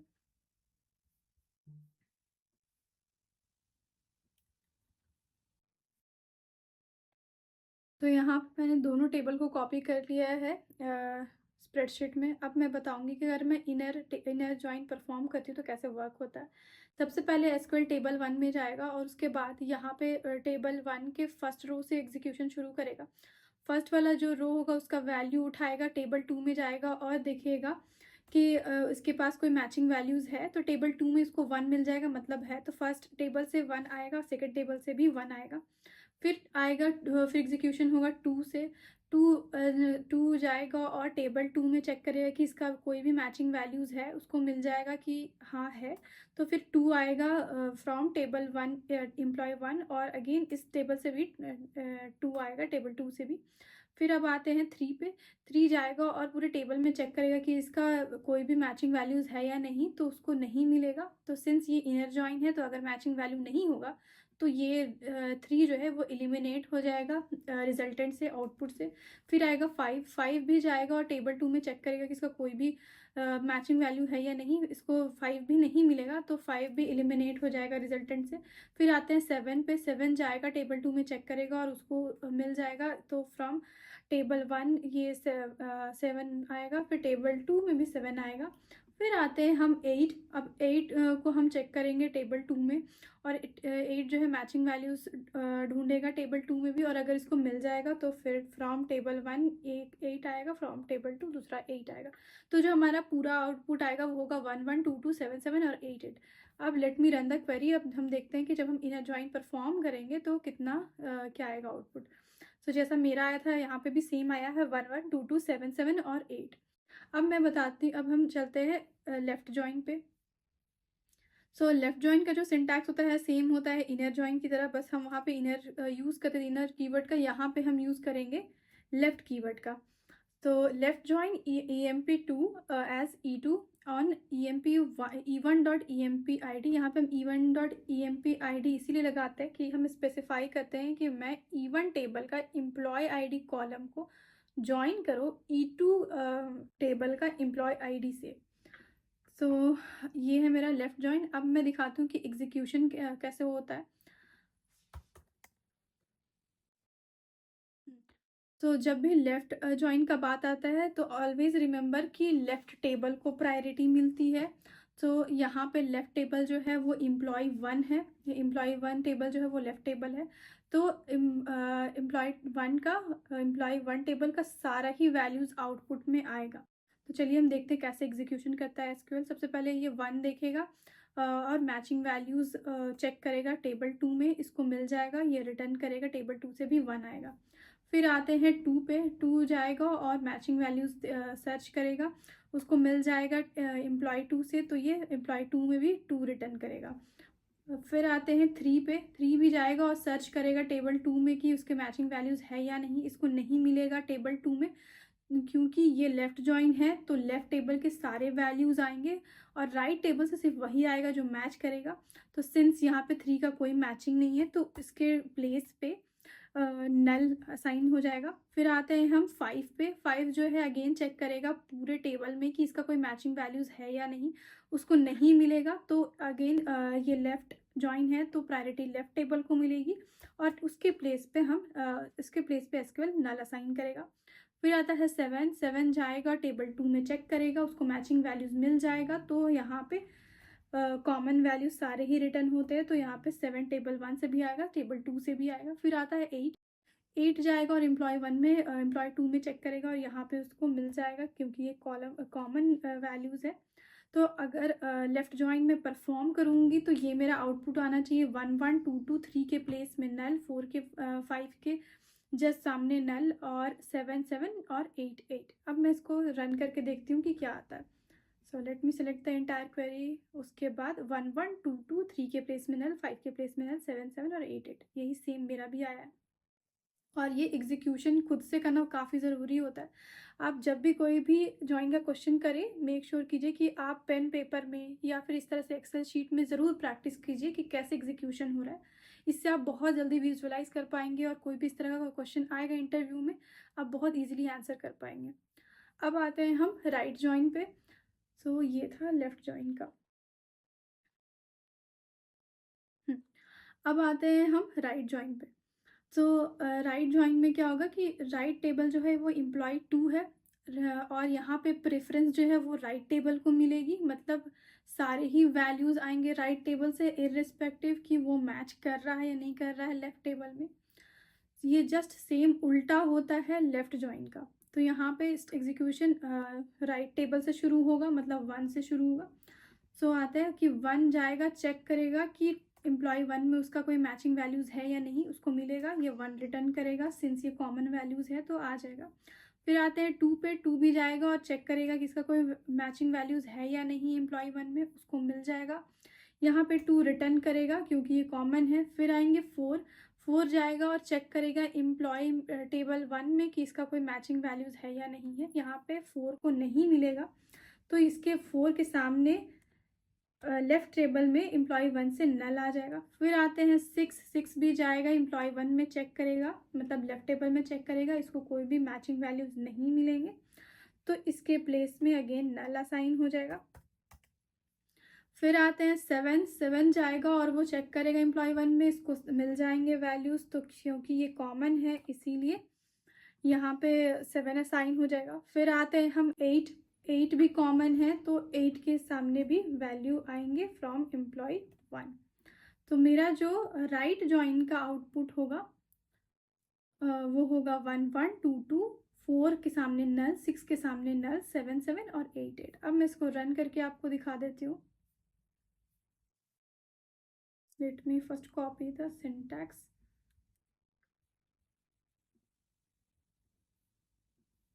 मैं इसको सेलेक्ट करूँगी, रन करूँगी और मेरा सेम आउटपुट आया है 1, 1, 2, 2, 4 के सामने नल, 6 के सामने नल, 7, 8। यहाँ पे भी सेम था 1, 1, 2, 2, 4 के सामने नल, 6 के सामने नल, 7, 8। अब हम देखते हैं कि फुल आउटर ज्वाइन कैसे होता है। फुल आउटर ज्वाइन बेसिकली का सिंपल वर्ड में बोले तो left join plus right join, उसमें सारे ही इनपुट्स आते हैं, सारी वैल्यूज़ आते हैं। सो अब अगर मैं इसको फुल आउटर ज्वाइन परफॉर्म करूँगी, it means left join plus right join. Left join का मैं आउटपुट कॉपी कर लेती हूँ, डुप्लीकेसी नहीं रहेगा। सो ऑलरेडी हमारे पास 1, 1 है, ये कॉमन वैल्यूज़ है, 2, 2 है, ये भी कॉमन वैल्यूज़ है, 7, 7 ये भी कॉमन वैल्यूज़ है, 8, 8। सो और जो भी राइट जॉइन में जो भी वैल्यूज़ छूट गए हैं तो वो आ जाएंगे अब। तो राइट जॉइन में मेरी 4 और 6 वैल्यूज़ जो है अभी तक नहीं ज्वाइन हुआ, तो मैं यहाँ पे 4 और 6 को ऐड कर देती हूँ।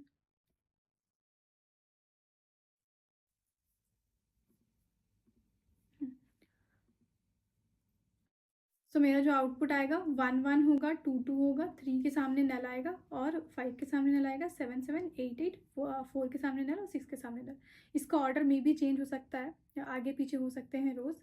तो अब मैं फुल आउटर जॉइन का सिंटैक्स कॉपी करूँगी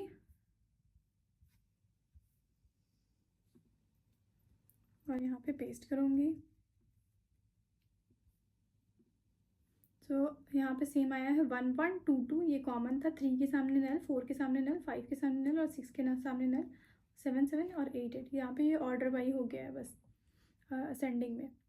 तो ये था मेरा जॉइंस।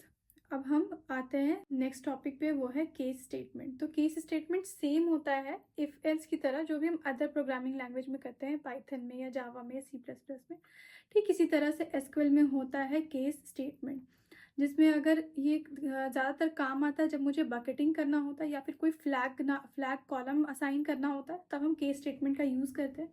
इसको थ्योरेटिकल समझाना अगेन थोड़ा मुश्किल होता है, लेकिन मैं आपको एग्जाम्पल और यूज़ केस से बता सकती हूँ। जैसे कि यहाँ पे write a query to add a column in the result that says high earner, अगर उसकी सैलरी 60,000 से ज़्यादा है, और अदरवाइज़ अगर नहीं 60,000 से ज़्यादा नहीं है, 60,000 से कम है, तो अदरवाइज़ वहाँ पे रेगुलर असाइन करो।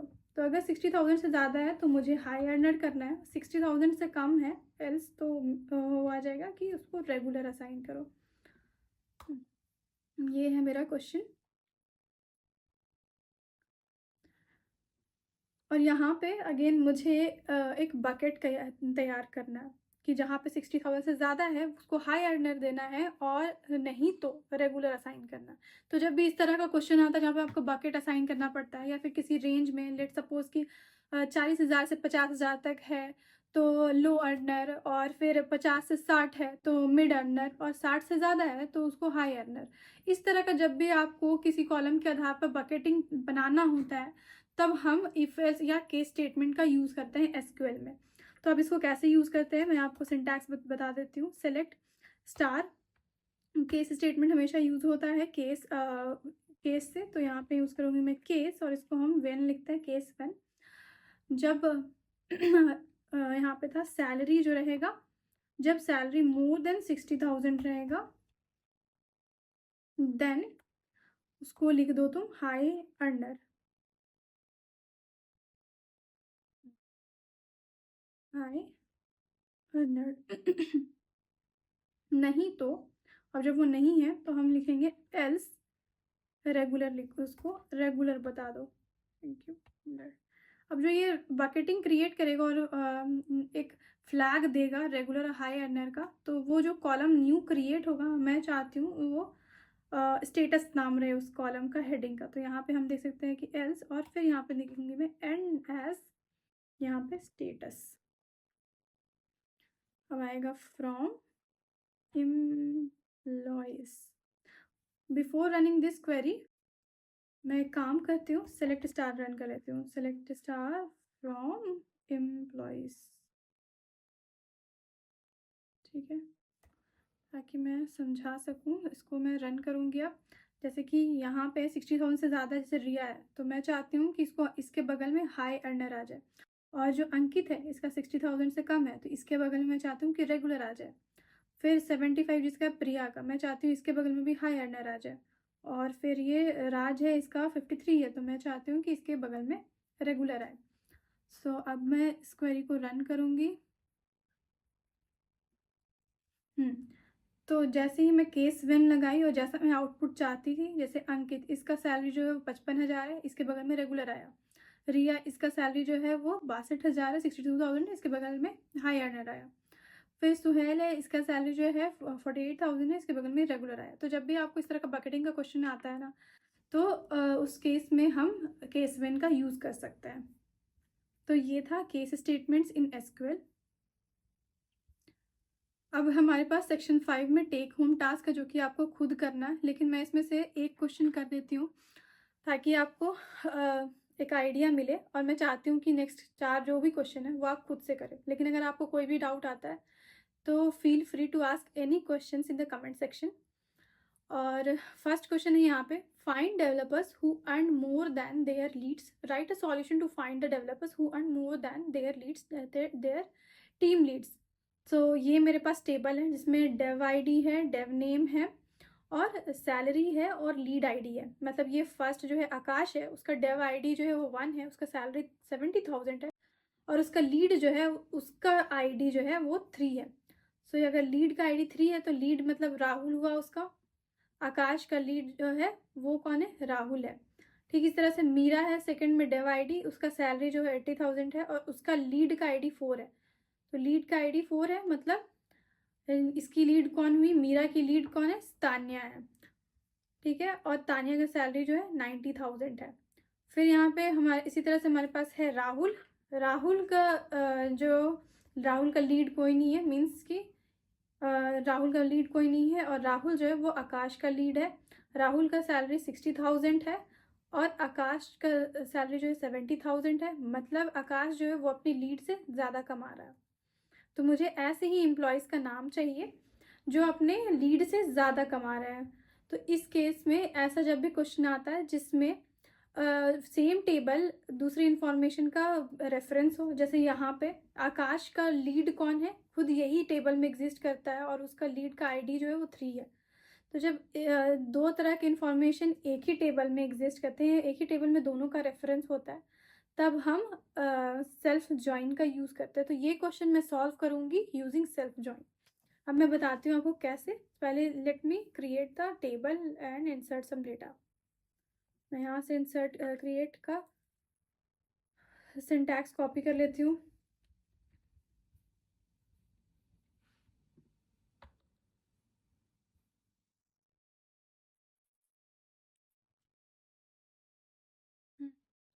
मेरा क्वेश्चन था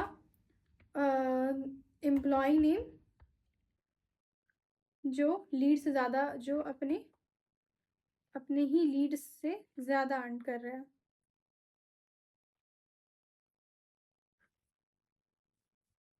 ठीक है, ये मेरा क्रिएट टेबल का कमांड है और इंसर्ट है। इसको मैं दोनों को रन करती हूँ, फिर मैं चेक करूँगी सेलेक्ट स्टार फ्रॉम डेवलपर्स।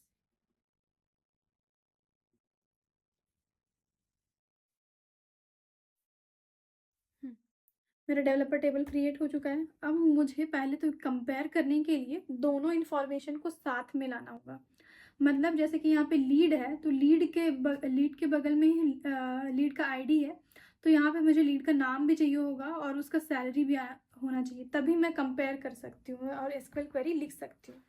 तो जब भी इस तरह का केस आता है, जब दोनों ही इन्फॉर्मेशन सेम प्लेस में हो और मुझे उसको अलाइन करना हो, तब हम ज़्यादातर सेल्फ जॉइन का यूज़ करते हैं। अब क्वेश्चन आता है कि ये कौन सा जॉइन है, हमने तो पढ़ा ही नहीं सेल्फ जॉइन। तो सेल्फ जॉइन जो होता है वो सेम टू सेम होता है इनर जॉइन के जैसा, same to same inner join होता है। बस यहाँ पे इनर जॉइन जो है वो हम दो अलग अलग टेबल के साथ परफॉर्म कर रहे थे। सेल्फ जॉइन जो होता है हम परफॉर्म करते हैं सेम ही टेबल के साथ। जॉइन जब हम परफॉर्म करते हैं तो उसको सेल्फ जॉइन कहते हैं।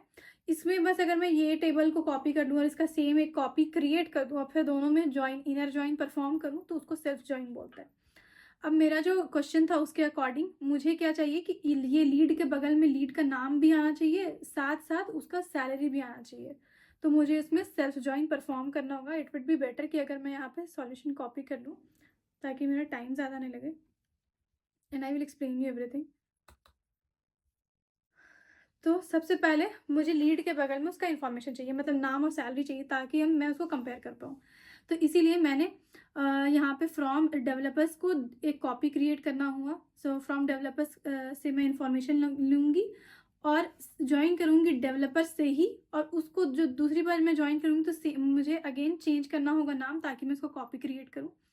सो यहाँ पे मैंने अगेन उसको, जो पहली बार मैं डेवलपर्स ज्वाइन की थी उसको डी नाम दी, और दूसरी बार जो मैंने डेवलपर्स सेम टेबल को ज्वाइन किया लेकिन उसको नाम इस बार मैंने एल दिया, ताकि मैं बाइफिकेट कर पाऊँ इस टेबल को और इसके आगे जो कनेक्ट होगा उसको भी।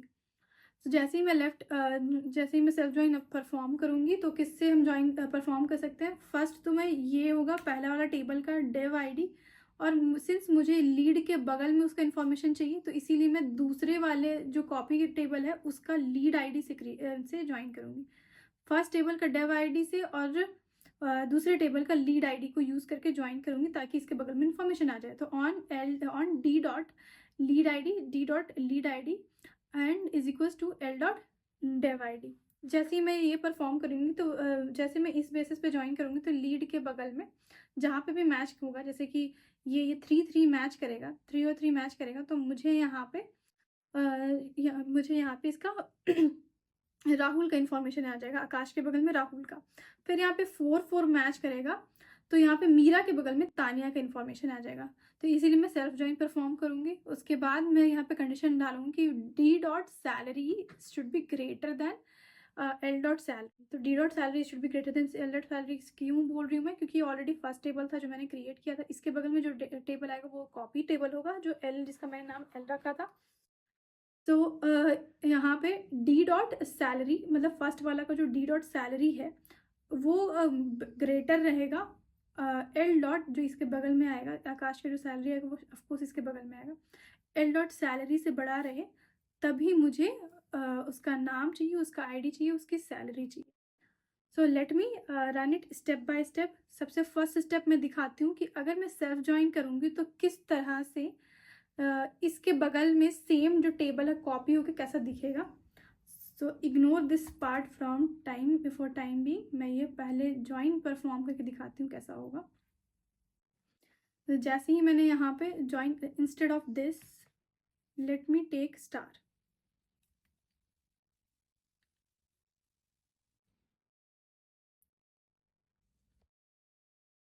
जब मैं सेल्फ ज्वाइन परफॉर्म करूँगी तो कैसा दिखेगा।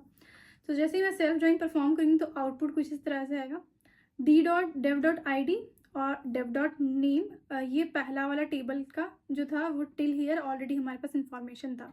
जैसे ही मैं इनर ज्वाइन परफॉर्म की तो जो सेम टेबल था वो ऐड हो गया इसके आगे। Again dev dot I D फिर से दिख रहा होगा आपको, फिर डेव डॉट नेम फिर से दिख रहा है, फिर सैलरी भी फिर से दिख रहा है और लीड आईडी भी फिर से दिख रहा है। यहाँ पे सिर्फ 2 ही इसीलिए आए हैं क्योंकि हमने इनर ज्वाइन परफॉर्म किया, तभी आउटपुट आएंगे जब कॉमन वैल्यूज़ होंगे। तो जब मैच किया वैल्यूज़ तभी आया। और सिंस मैंने डेव आईडी को लीड आईडी से किया था तो आकाश पहला था मेरे पास जिसका 70,000 था, उसका जो लीड था वो था राहुल और उसका आईडी जो था 3 था। तो ठीक इसके बगल में आ गया है मेरे पास राहुल का भी सैलरी और मीरा के बगल में भी तान्या का सैलरी आ गया है। लेकिन अगर मैं यहाँ पे देखूँ तो सिर्फ आकाश ही है जिसका 70,000 सैलरी है और वो अपने लीड से ज़्यादा कमा रहा है। मीरा का 80,000 है लेकिन उसकी लीड का 90,000 है। तो मतलब आउटपुट में सिर्फ आकाश आना चाहिए। इसीलिए मैंने यहाँ पे ये टेबल टिल हियर जो फर्स्ट टेबल था मेरा वो डी है, जिसे मैंने यहाँ पे दिया है डी, और सेकेंड टेबल जो है कॉपी टेबल जो है उसको मैंने एल दिया है। और मैं जो ली थी इंफॉर्मेशन डी से ली थी, डी टेबल फर्स्ट टेबल से लिया था ताकि मेरे को एम्प्लॉयज़ का इन्फॉर्मेशन आए जो कि लीड से ज़्यादा कमाते हैं, क्योंकि नेक्स्ट वाले टेबल में मेरे पास क्या है, लीड का इन्फॉर्मेशन है। इसीलिए मैंने यहाँ पे डी से लिया है, D dot dev I D मतलब आकाश का I D, D dot dev name, यहाँ से मुझे आकाश का नेम मिलेगा और उसकी सैलरी मिलेगी और उसका लीड का आईडी मिलेगा। इसलिए मैंने यहाँ पे ये वेयर कंडीशन लगाया जहाँ पे डी डॉट सैलरी जो हो, ये वाली जो सैलरी, ये वाले कॉलम की जो सैलरी हो वो एल वाले सैलरी से ज़्यादा हो, एल डॉट सैलरी से ज़्यादा हो। मैं इसको पूरा रन करूँगी तो मुझे आकाश का सिर्फ आकाश का डेटा मिलेगा। अब आते हैं, ये सारे क्वेश्चंस आप ट्राई कर सकते हैं अपने से, और अगर आपको डाउट आएगा तो अगेन आप मेरा डिस्क्रिप्शन बॉक्स चेक कर सकते हैं। तो 3 4 now we will move ahead. और अब हम आते हैं विंडो फंक्शन में, और ये विंडो फंक्शन बहुत लोगों को टफ लगता है बट ट्रस्ट मी ये बहुत इजी है।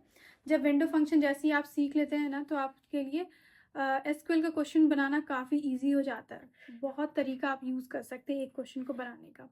तो विंडो फंक्शन क्या होता है, अगर डेफिनेशन में आपको बताऊं, a window function is like a special calculator in SQL that can look at a group of rows while still keeping each individual row in the result. तो विंडो फंक्शन हम बहुत सारी चीज़ों के लिए यूज़ करते हैं और ये पार्टीशन बना के, ये विंडो बना के कैलकुलेशन करता है और ये काफ़ी पावरफुल फंक्शंस है एसक्यूएल के। और जैसे ग्रुप बाय में क्या था ना कि मैं सेलेक्ट के बाद एक ही कॉलम यूज़ कर पाती, एक ही कॉलम ले पाती थी, और उसके अलावा मैं कोई भी अगर कॉलम यूज़ कर रही हूँ तो मेक श्योर या तो वो एग्रीगेशन में यूज़ होना चाहिए या फिर मैं उससे ग्रुप बाय करूँ। तो ये लिमिटेशन था ग्रुप बाय का। लेकिन अगर मैं विंडो फंक्शन यूज़ करूँगी तो मैं एक तो कैलकुलेशन भी परफॉर्म कर सकती हूँ, साथ साथ मैं बाकी सारे वैल्यूज़ भी एक ही रो में साइड बाय साइड देख सकती हूँ। तो जैसे वहाँ पे मेरा फर्स्ट जब हम क्वेश्चन किए थे ग्रुप बाय का यूज़ करके, सिटी के according total number of employee count हमने निकाला था। तो अगर हम, और उसके अलावा अगर मैं नेम भी देखना चाहती हूँ कि एक सिटी में उस एम्प्लॉय का नाम क्या है और फिर टोटल काउंट देखना चाहती हूँ, तो ये पॉसिबल नहीं होगा ग्रुप बाय में, मुझे एरर आएगा। लेकिन अगर यही चीज़ मैं विंडो फंक्शन का यूज़ करके करूँगी तो मैं सारे इन्फॉर्मेशन देख सकती हूँ, अलॉन्ग विद दैट मैं टोटल काउंट भी देख पाऊँगी। तो इसीलिए हम विंडो फंक्शंस का मल्टीपल चीज़ों के लिए यूज़ करते हैं। एक तो पहले एग्रीगेशन हो गया, और अगर मुझे साइड बाय साइड कोई इन्फॉर्मेशन देखना है तो भी हम यूज़ करते हैं। साथ ही दूसरा होता है रैंकिंग असाइन करने के लिए, वाइडली यूज़ होता है विंडो फंक्शन। जब भी रैंकिंग का बात आए तो आंख बंद करके आप विंडो फंक्शन यूज़ कर सकते हैं। तीसरा होता है जब मुझे प्रीवियस और नेक्स्ट वैल्यू को कंपेयर करना होता है या फिर करंट और नेक्स्ट वैल्यू को कंपेयर करना होता है, तो हम लीड लैग का यूज़ करके ईजिली कंपेयर कर सकते हैं, चेंज परसेंट निकाल सकते हैं। ये सब मैं बहुत अच्छे से डिस्कस करेंगे क्वेश्चंस में। तो सबसे पहला जो विंडो फंक्शन है यहाँ पे वो है रैंक। तो रैंक जो होता है, बस रैंक फंक्शन जब हम यूज़ करते हैं, हम रैंकिंग असाइन करने के लिए यूज़ करते हैं। और बस इसमें एक चीज़ होता है कि जब ये टाइज मिलता है इसको, तो ये रैंकिंग तो सेम असाइन करता है, लेकिन उसके बाद जो भी आएगा उसको रैंकिंग असाइन करने टाइम भी एक वैल्यू स्किप कर देगा, एक या दो वैल्यूज़। सो जैसे कि अगर मुझे दो स्टूडेंट का सेम मार्क्स आया है तो वो इसको 1-1 तो असाइन करेगा, लेकिन जब वो तीसरे पे जाएगा तो उसको 2 असाइन करना चाहिए, वहाँ पे वो 2 ना असाइन करके स्किप कर देगा 2 को और 3 असाइन करेगा। मैं इसको एग्जांपल से समझाऊंगी आपको अच्छे से। फिर आता है डेंस रैंक। डेंस रैंक अगर जहाँ पे भी नाम आए, बस आप अपनी क्लास टीचर, बचपन के क्लास टीचर को याद कीजिए। जैसे ही हम जब हमारे एग्ज़ाम में जिसका भी सेम मार्क्स आता था उसको सेम रैंकिंग मिलती थी, ठीक इसी तरह से डेंस रैंक भी आपका क्लास टीचर है। अकॉर्डिंग टू मार्क्स जब भी सेम मिलेगा उसको सेम रैंकिंग असाइन करेगा। वो कभी भी टाइज नहीं करेगा, जब भी टाइज देखेगा वो सेम रैंकिंग असाइन करेगा, कोई भी रैंकिंग स्किप नहीं करेगा। फिर आता है लैग।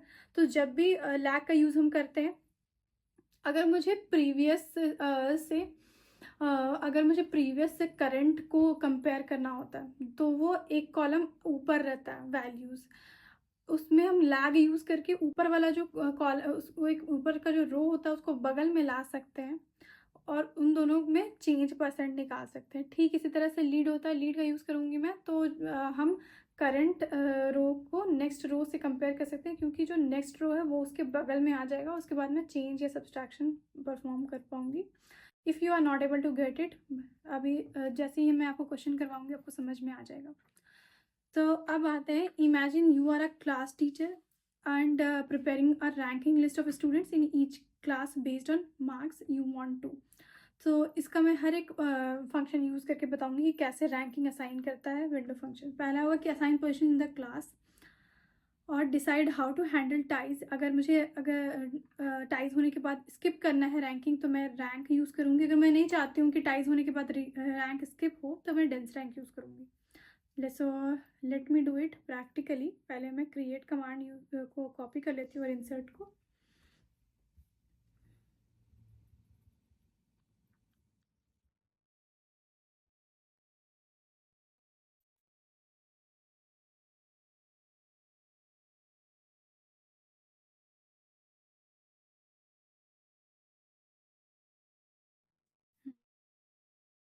ये मैं क्रिएट करने जा रही हूँ टेबल जिसका नाम है students. Late me create that. हो गया।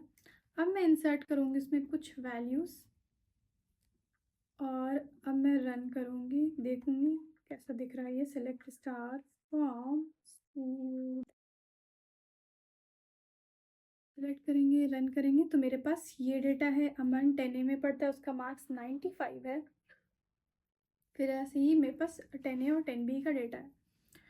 ठीक है, तो नाउ अब मैं चाहती हूँ कि अगर मैं रैंक यूज़ करूँगी, rank function from window function, तो किस तरह का रैंकिंग असाइन होगा। ठीक है, मैं चाहती हूँ कि इनके मार्क्स के हर एक क्लास में जितने भी स्टूडेंट हैं उनके मार्क्स के अकॉर्डिंग उनको रैंकिंग असाइन हो। मतलब जो ज़्यादा मार्क्स लाया है उसको फर्स्ट, उसके बाद जो लाया है उसने second, so and so fourth. तो चलते हैं, करते हैं सेलेक्ट स्टार। और जब भी हम विंडो फंक्शन अप्लाई करते हैं तो उसका फॉर्मेट होता है सेलेक्ट स्टार। फिर हम देते हैं, सिंस मैं रैंक फंक्शन बता रही हूँ आपको तो यहाँ पे मैं रैंक यूज़ करूँगी। उसका सिंटैक्स होता है ओवर। ओवर के बाद यहाँ पे मैं दूंगी पार्टीशन बाई। अगर आप पार्टीशन करना चाहते हैं तो पार्टीशन बाई जो होता है वो सेम एज ग्रुप बाई होता है। पार्टीशन बाई जैसे हम यूज़ करते हैं और उसके बाद जो भी कॉलम नाम लगाते हैं तो वो उस कॉलम के अकॉर्डिंग मल्टीपल जितने भी यूनिक वैल्यूज़ है उसका एक विंडो क्रिएट करता है, बकेट क्रिएट करता है और ग्रुप क्रिएट करता है, कुछ भी आप बोल लो। सो पार्टीशन बाय यहाँ पे मैं यूज़ करूँगी क्लास, क्योंकि मुझे हर एक क्लास का चाहिए।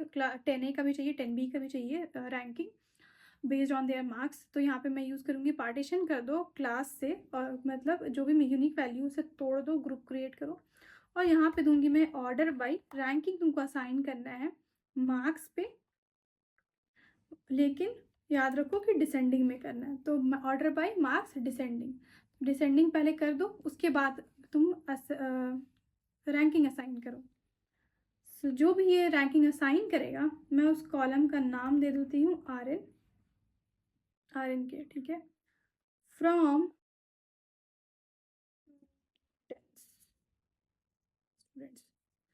मैं इसको सेलेक्ट करूँगी, रन करूँगी। अब देख सकते हैं आप कि जब मैं रैंक का यूज़ की हूँ तो रैंक कैसे काम करता है। 95 10, पहले तो ये बाइफिकेशन किया, 10A इधर तक है, फिर 10B का बाइफिकेशन किया, मतलब विंडो क्रिएट किया इसने, बकेट क्रिएट किया, ये ग्रुप क्रिएट किया। अब 10A में जिसका 95 उसने ऑर्डर बाय डिसेंडिंग मैंने यहाँ पे स्पेसिफाई किया था कि मार्क्स के अकॉर्डिंग डिसेंडिंग ऑर्डर पे बांटो, तो इसने मार्क्स के अकॉर्डिंग 10A को भी डिसेंडिंग ऑर्डर में बांटा, फिर मार्क्स के अकॉर्डिंग 10B को भी डिसेंडिंग ऑर्डर में बांटा। तो 10A में 95 वाले ऊपर आ रहे हैं, उसके बाद 88, उसके बाद 80। अब जिसका मार्क्स सबसे ज़्यादा था उसने उसको 1 असाइन किया। उसके बाद सेम रोहित का भी मार्क्स 95 था, तो उसको भी इसने 1 असाइन किया। लेकिन इसके बाद प्रिया आती है, तो प्रिया का मार्क्स 88 है, इसको 2 ना दे करके इसने 3 असाइन किया। तो यही होता है, रैंक को सेम जब भी टाइज मिलता है तो वो सेम वैल्यू तो असाइन करता है, लेकिन जैसे ही उसको जैसे उसके बाद का जो वैल्यूज होता है उसको वो कंटिन्यूअस नहीं देता है, वहाँ पे रैंकिंग स्किप कर देता है। तो इसीलिए यहाँ पे इसने 3 दिया है। फिर उसके बाद इसने 80 मीरा को 4 दिया है, फिर 75 करण को 5 दिया है। और फिर जो दूसरा विंडो क्रिएट किया था इसने 10B, उसके साथ भी सेम इसने पहले डिसेंडिंग ऑर्डर में बांटा और उसके बाद इसने रैंकिंग असाइन की। तो इस तरह से रैंक फंक्शन जो है विंडो फंक्शन का एसक्यूएल में एग्जीक्यूट होता है। अब आते हैं हम डेंस रैंक पे। यही सेम चीज़ अगर मैं डेंस रैंक यूज़ करूँ तो डेंस रैंक क्या करेगा, कैसे रैंकिंग असाइन करेगा। So select star dense rank over partition by, same चीज़ें करूँगी मैं, बस ये देखेंगे कि डेंस रैंक किस तरह से रैंकिंग असाइन करेगा। सेलेक्ट करेंगे, रन करेंगे। अब पहले क्या था कि रैंक स्किप कर रहा था रैंकिंग, यहाँ पे जैसे ही मैंने डेंस रैंक यूज़ किया, डेंस रैंक यहाँ पे कोई भी रैंकिंग स्किप नहीं कर रहा है। जैसे यहाँ पे 95 जो था अमन और रोहित का, उसने सेम दिया। उसके बाद जब प्रिया का 88 आ रहा था, इसने यहाँ पे 2 दिया, वही रैंक ने यहाँ पे 3 दिया था। तो डेंस रैंक जो होता है सेम टू सेम आपका क्लास टीचर। अब आते हैं नेक्स्ट में जो होता है रो नंबर। रो नंबर जो होता है यहाँ पे रैंकिंग असाइन नहीं करता है, ये बस सीक्वेंशियल नंबर असाइन करता है। कभी भी ये टाइज से इसको कोई फ़र्क नहीं पड़ता, ये बस अपना एक सीक्वेंशियल नंबर देगा। तो यहाँ पे मैं लिखती हूँ रो नंबर। अब देखते हैं रो नंबर कैसा आउटपुट देगा। तो जैसे कि यहाँ पे पहले ये पार्टीशन बाय क्लास किया, 10A का एक पार्टीशन बनाया, विंडो बनाया, 10B का एक पार्टीशन एक विंडो बनाया। उसके बाद इसने यहाँ पे मार्क्स के उसके बाद इसने डिसेंडिंग ऑर्डर में बांटा। डिसेंडिंग ऑर्डर में बांटने के बाद इसने रैंकिंग दे दी 1 2 3 4 5। और ठीक 10B के लिए भी इसने सेम ऐसा ही किया, इसने सिक्वेंशियल नंबर असाइन किया। तो रो नंबर हमेशा सिक्वेंशियल नंबर असाइन करता है इररिस्पेक्टिव कि आपका क्या टाइज है। तो ये था रो नंबर।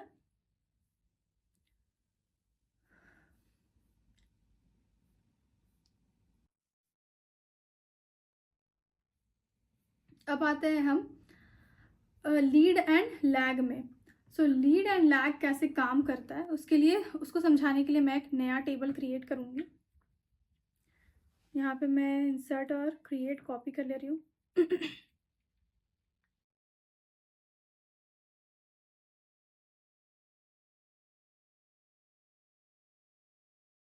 ये टेबल मैं क्रिएट कर रही हूँ exam scores. Okay, it's already exist, may be मैंने क्रिएट किया होगा, तो उसके लिए मैं पहले ड्रॉप कर लेती हूँ।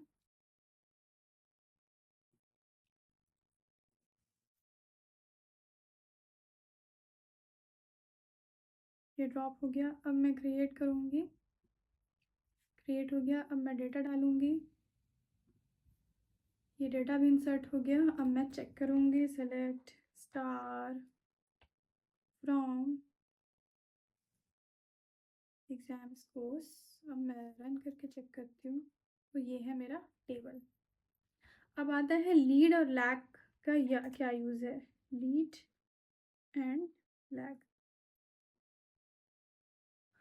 तो अगर मुझे ये जनवरी में आया था, लेट सपोज एक स्टूडेंट है जिसका स्टूडेंट आईडी 1 है, और ये जैन 2024 में उसका मार्क्स आया था 80, और उसका फरवरी में मार्क्स आया 85, और मार्च में उसका मार्क्स आया 78। अब अगर मैं चाहती हूँ कि ये जानूँ कि उसका प्रीवियस से, जैसे कि यहाँ पे फरवरी और जैन में कितना डिफरेंस है मार्क्स का, चेंज परसेंट क्या है या चेंज कितना का हुआ है। तो इस केस में यहाँ पे मुझे चाहिए होगा फरवरी के सामने चाहिए होगा जनवरी का मार्क्स, मतलब 85 के सामने चाहिए होगा 80, तभी मैं सब्सट्रैक्शन परफॉर्म करके ये बता पाऊँगी कि कितना चेंज है।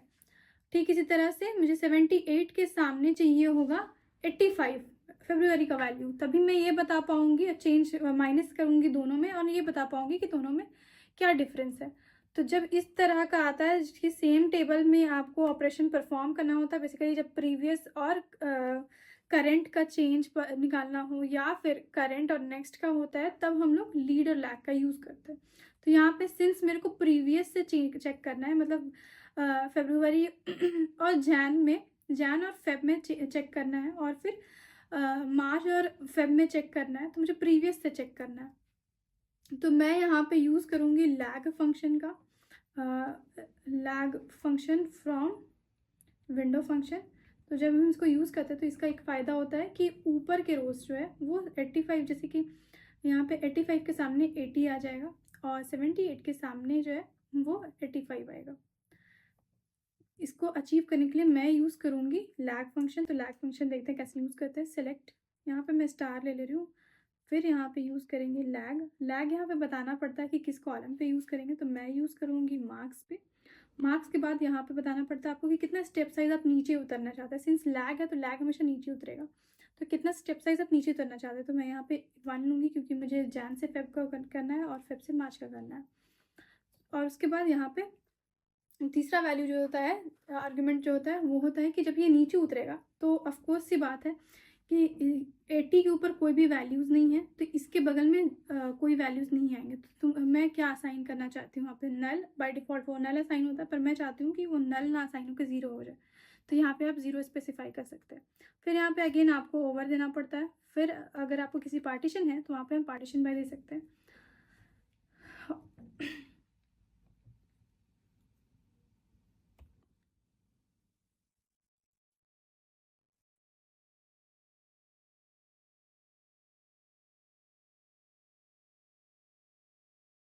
तो यहाँ पे मैं ऑर्डर बाय, मुझे क्या चाहिए, एग्ज़ाम मंथ चाहिए, और मैं चाहती हूँ कि एग्ज़ाम मंथ जो है वो असेंडिंग में ही रहे, तो इसलिए मैं यहाँ पे डिसेंडिंग नहीं लिखूँगी, और बाय डिफ़ॉल्ट ये असेंडिंग ऑर्डर में कन्वर्ट करता है, तो यहाँ पे मुझे ज़रूरत नहीं है कुछ करने की। और फिर यहाँ पे मैं लिखूँगी फ्रॉम स्टूडेंट, सॉरी वो एग्ज़ाम, सेलेक्ट करूँगी, मैं रन करूँगी। तो मैं जो लैग यूज़ करी थी, लैग यूज़ करने से क्या होगा, मैं जैसे मैंने पहले आपको बताया था कि मार्क्स के बगल में सिंस 80 के पहले, जैन से पहले कोई वैल्यू नहीं है मेरे पास, तो इसके बगल में 80 आएगा, लेकिन फेब के बगल में 80 आ जाएगा। फेब का जो वैल्यू है 85, उसके बगल में 80 आ जाएगा। 78 जो है वो मार्च का है, और उसके बगल में फेब की वैल्यू 85 आ जाएगी। अब मेरे लिए ईजी है, मैं दोनों में सब्सट्रैक्शन परफॉर्म करके आराम से चेंज निकाल सकती हूँ। तो अगर मुझे यहाँ पे चेंज निकालना हुआ तो मैं कैसे निकालूंगी, मार्क्स माइनस, ये पूरा कॉपी कर लेते हैं,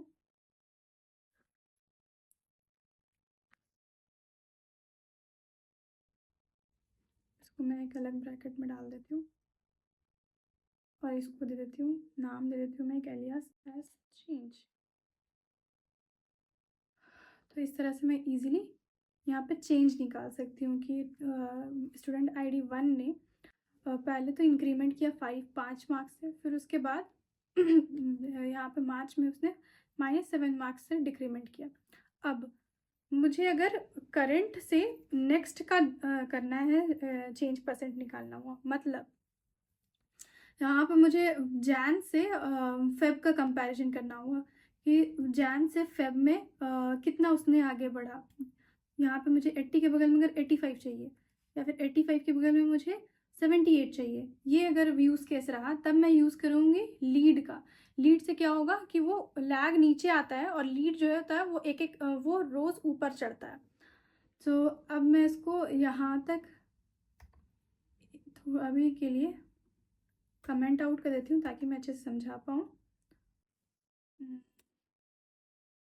तो अब मैं करूँगी लीड का यूज़, लीड भी सेम होता है लैग के जैसा,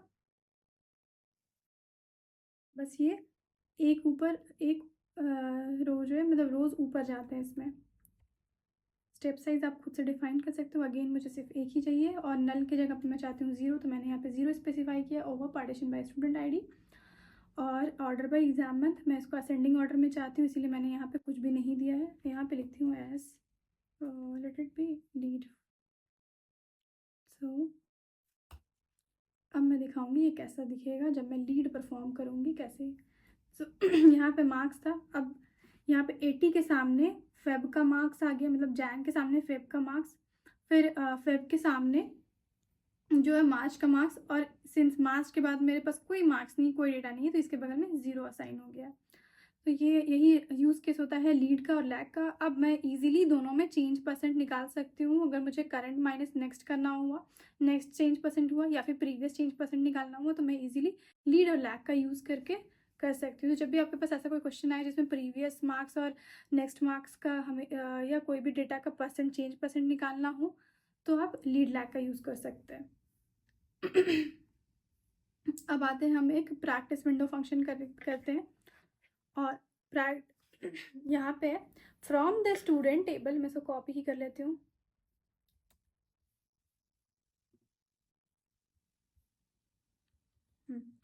सो from the student table list the top 2 students by marks in each class. तो मेरे पास 10A क्लास है और 10B क्लास है। Let me first show you the table.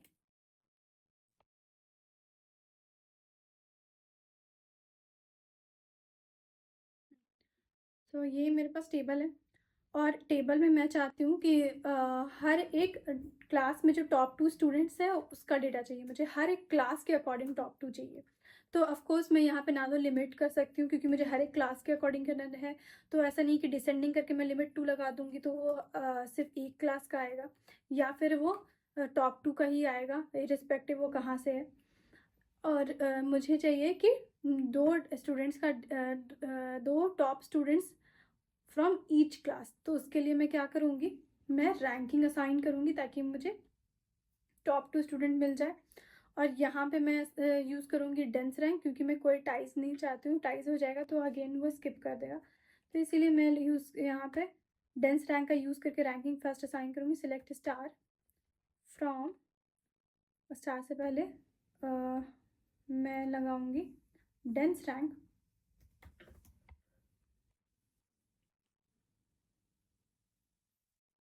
Over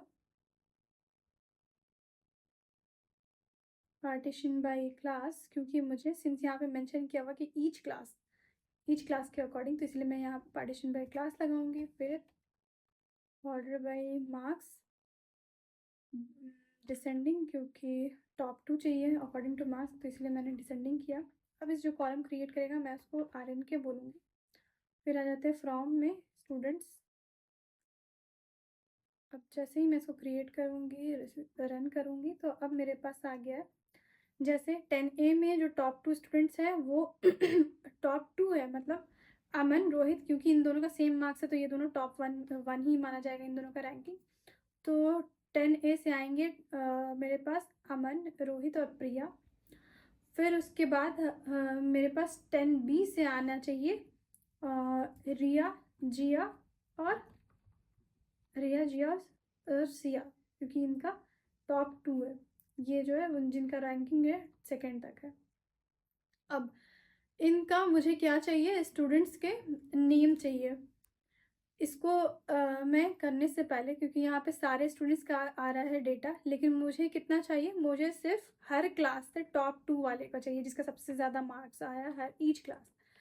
इसको आगे फर्दर करने से पहले मैं यहाँ पे इसको होल्ड पे डालूंगी। कैसे हम सिर्फ 2 कैसे निकालेंगे इस पूरे आउटपुट में से, कैसे मैं सिर्फ टॉप 2 निकालूंगी, ये मैं आप लेटर पार्ट में बताऊंगी। उससे पहले मैं बताती हूँ आपको CTE।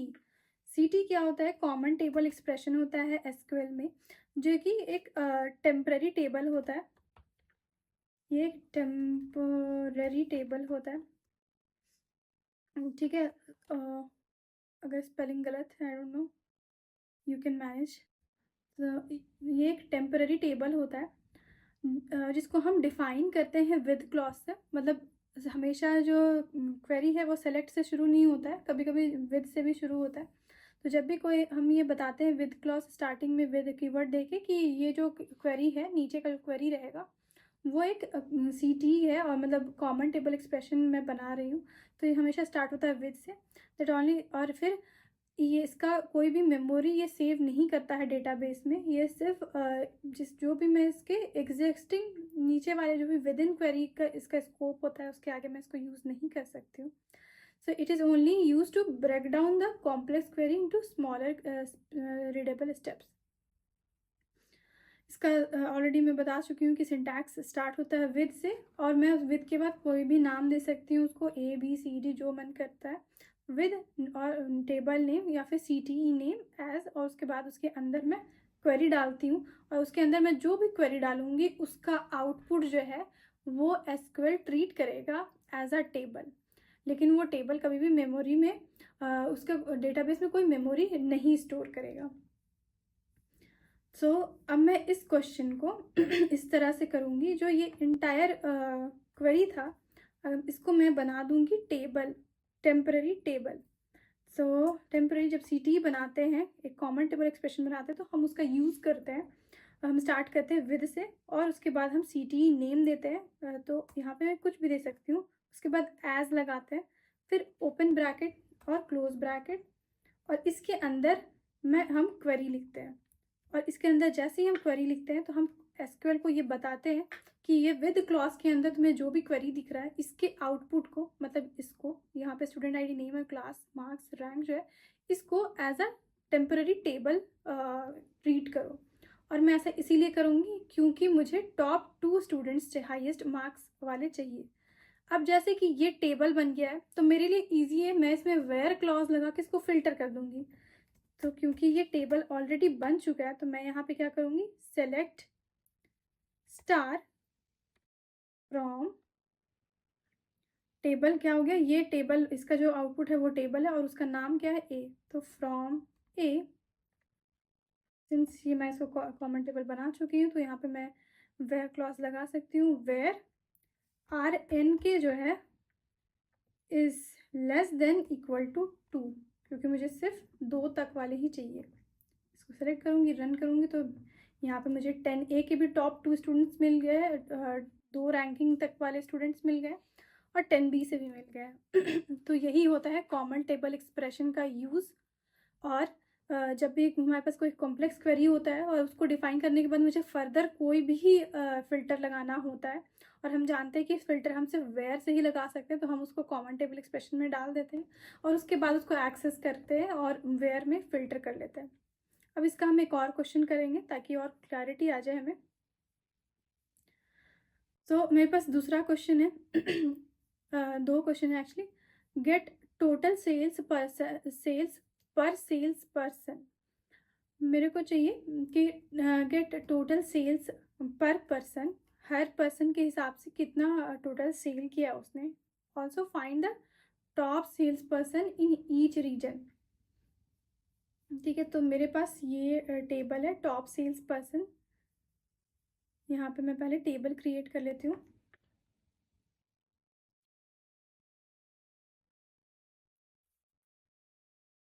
ये एग्जैक्टली सेम है जो क्वेश्चन हमने अभी जस्ट प्रीवियसली कंप्लीट किया, जिसमें हमने टॉप स्टूडेंट्स को निकाला। तो ये भी जस्ट उसकी तरह है कि find the top sales person. ठीक है, ये क्वेश्चन भी सेम उसी की तरह है। मैं इसको रन करती हूँ। अब मैं सेलेक्ट रन करूँगी जस्ट टू चेक कि रन हुआ है या नहीं। सेलेक्ट स्टार फ्रॉम सेल्स, ये हो गया। अब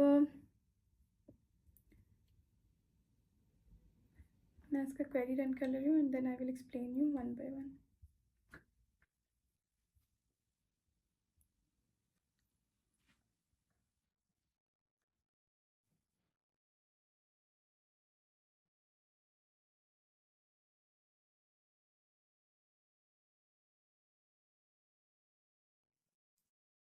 तो सबसे पहले मुझे निकालना था cell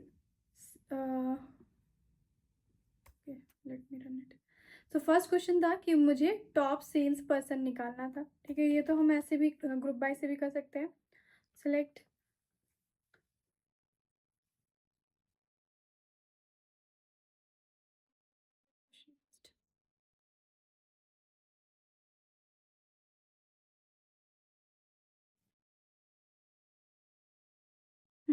gate the sales per sales person. तो ये है मेरा टेबल, इसमें है employee ID, employee name, region और रेवेन्यू। अमन है नॉर्थ, और उसने 1,20,000 का सेल किया है। प्रिया नॉर्थ के 1,10,000 का, और रोहित इसी तरह से साउथ ईस्ट रीजन के हिसाब से। मुझे gate total sales per sales person, पहले तो ये चाहिए मुझे। तो इसको बिना विंडो का भी हम सॉल्व कर सकते हैं। जैसे सबसे पहले सेलेक्ट, और हर एक सेल्स पर्सन के हिसाब से मुझे चाहिए। तो एम्प्लॉय नेम, और उसके बाद मैं दूंगी sum of revenue.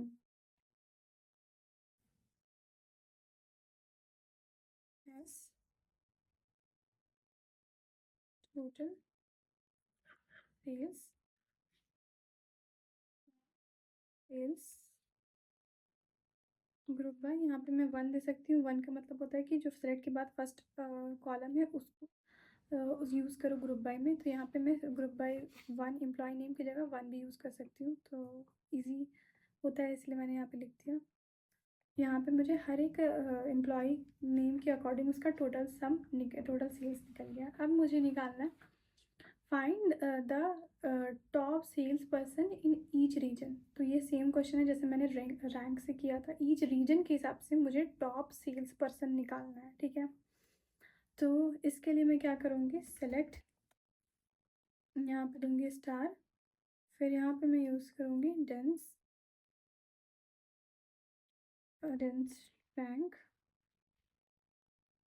Over partition by region. Since मेरे पास रीजन के हिसाब से करना है, तो ईच रीजन है, यहाँ पे मैं रीजन दूँगी order by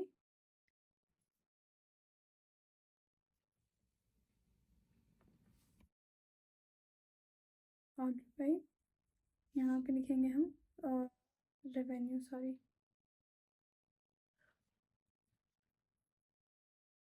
order by revenue descending.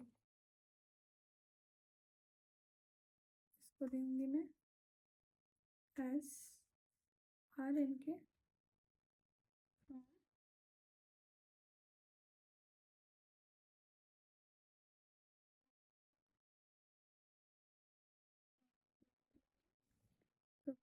करण, अमन, प्रिया, रोहित और मीरा है मेरे पास। ये चार है मेरे पास एम्प्लॉय। और जिसका अगर मैं ईस्ट जोन में बोलूँ तो सबसे ज़्यादा रेवेन्यू किसने किया है, करण ने। ओके,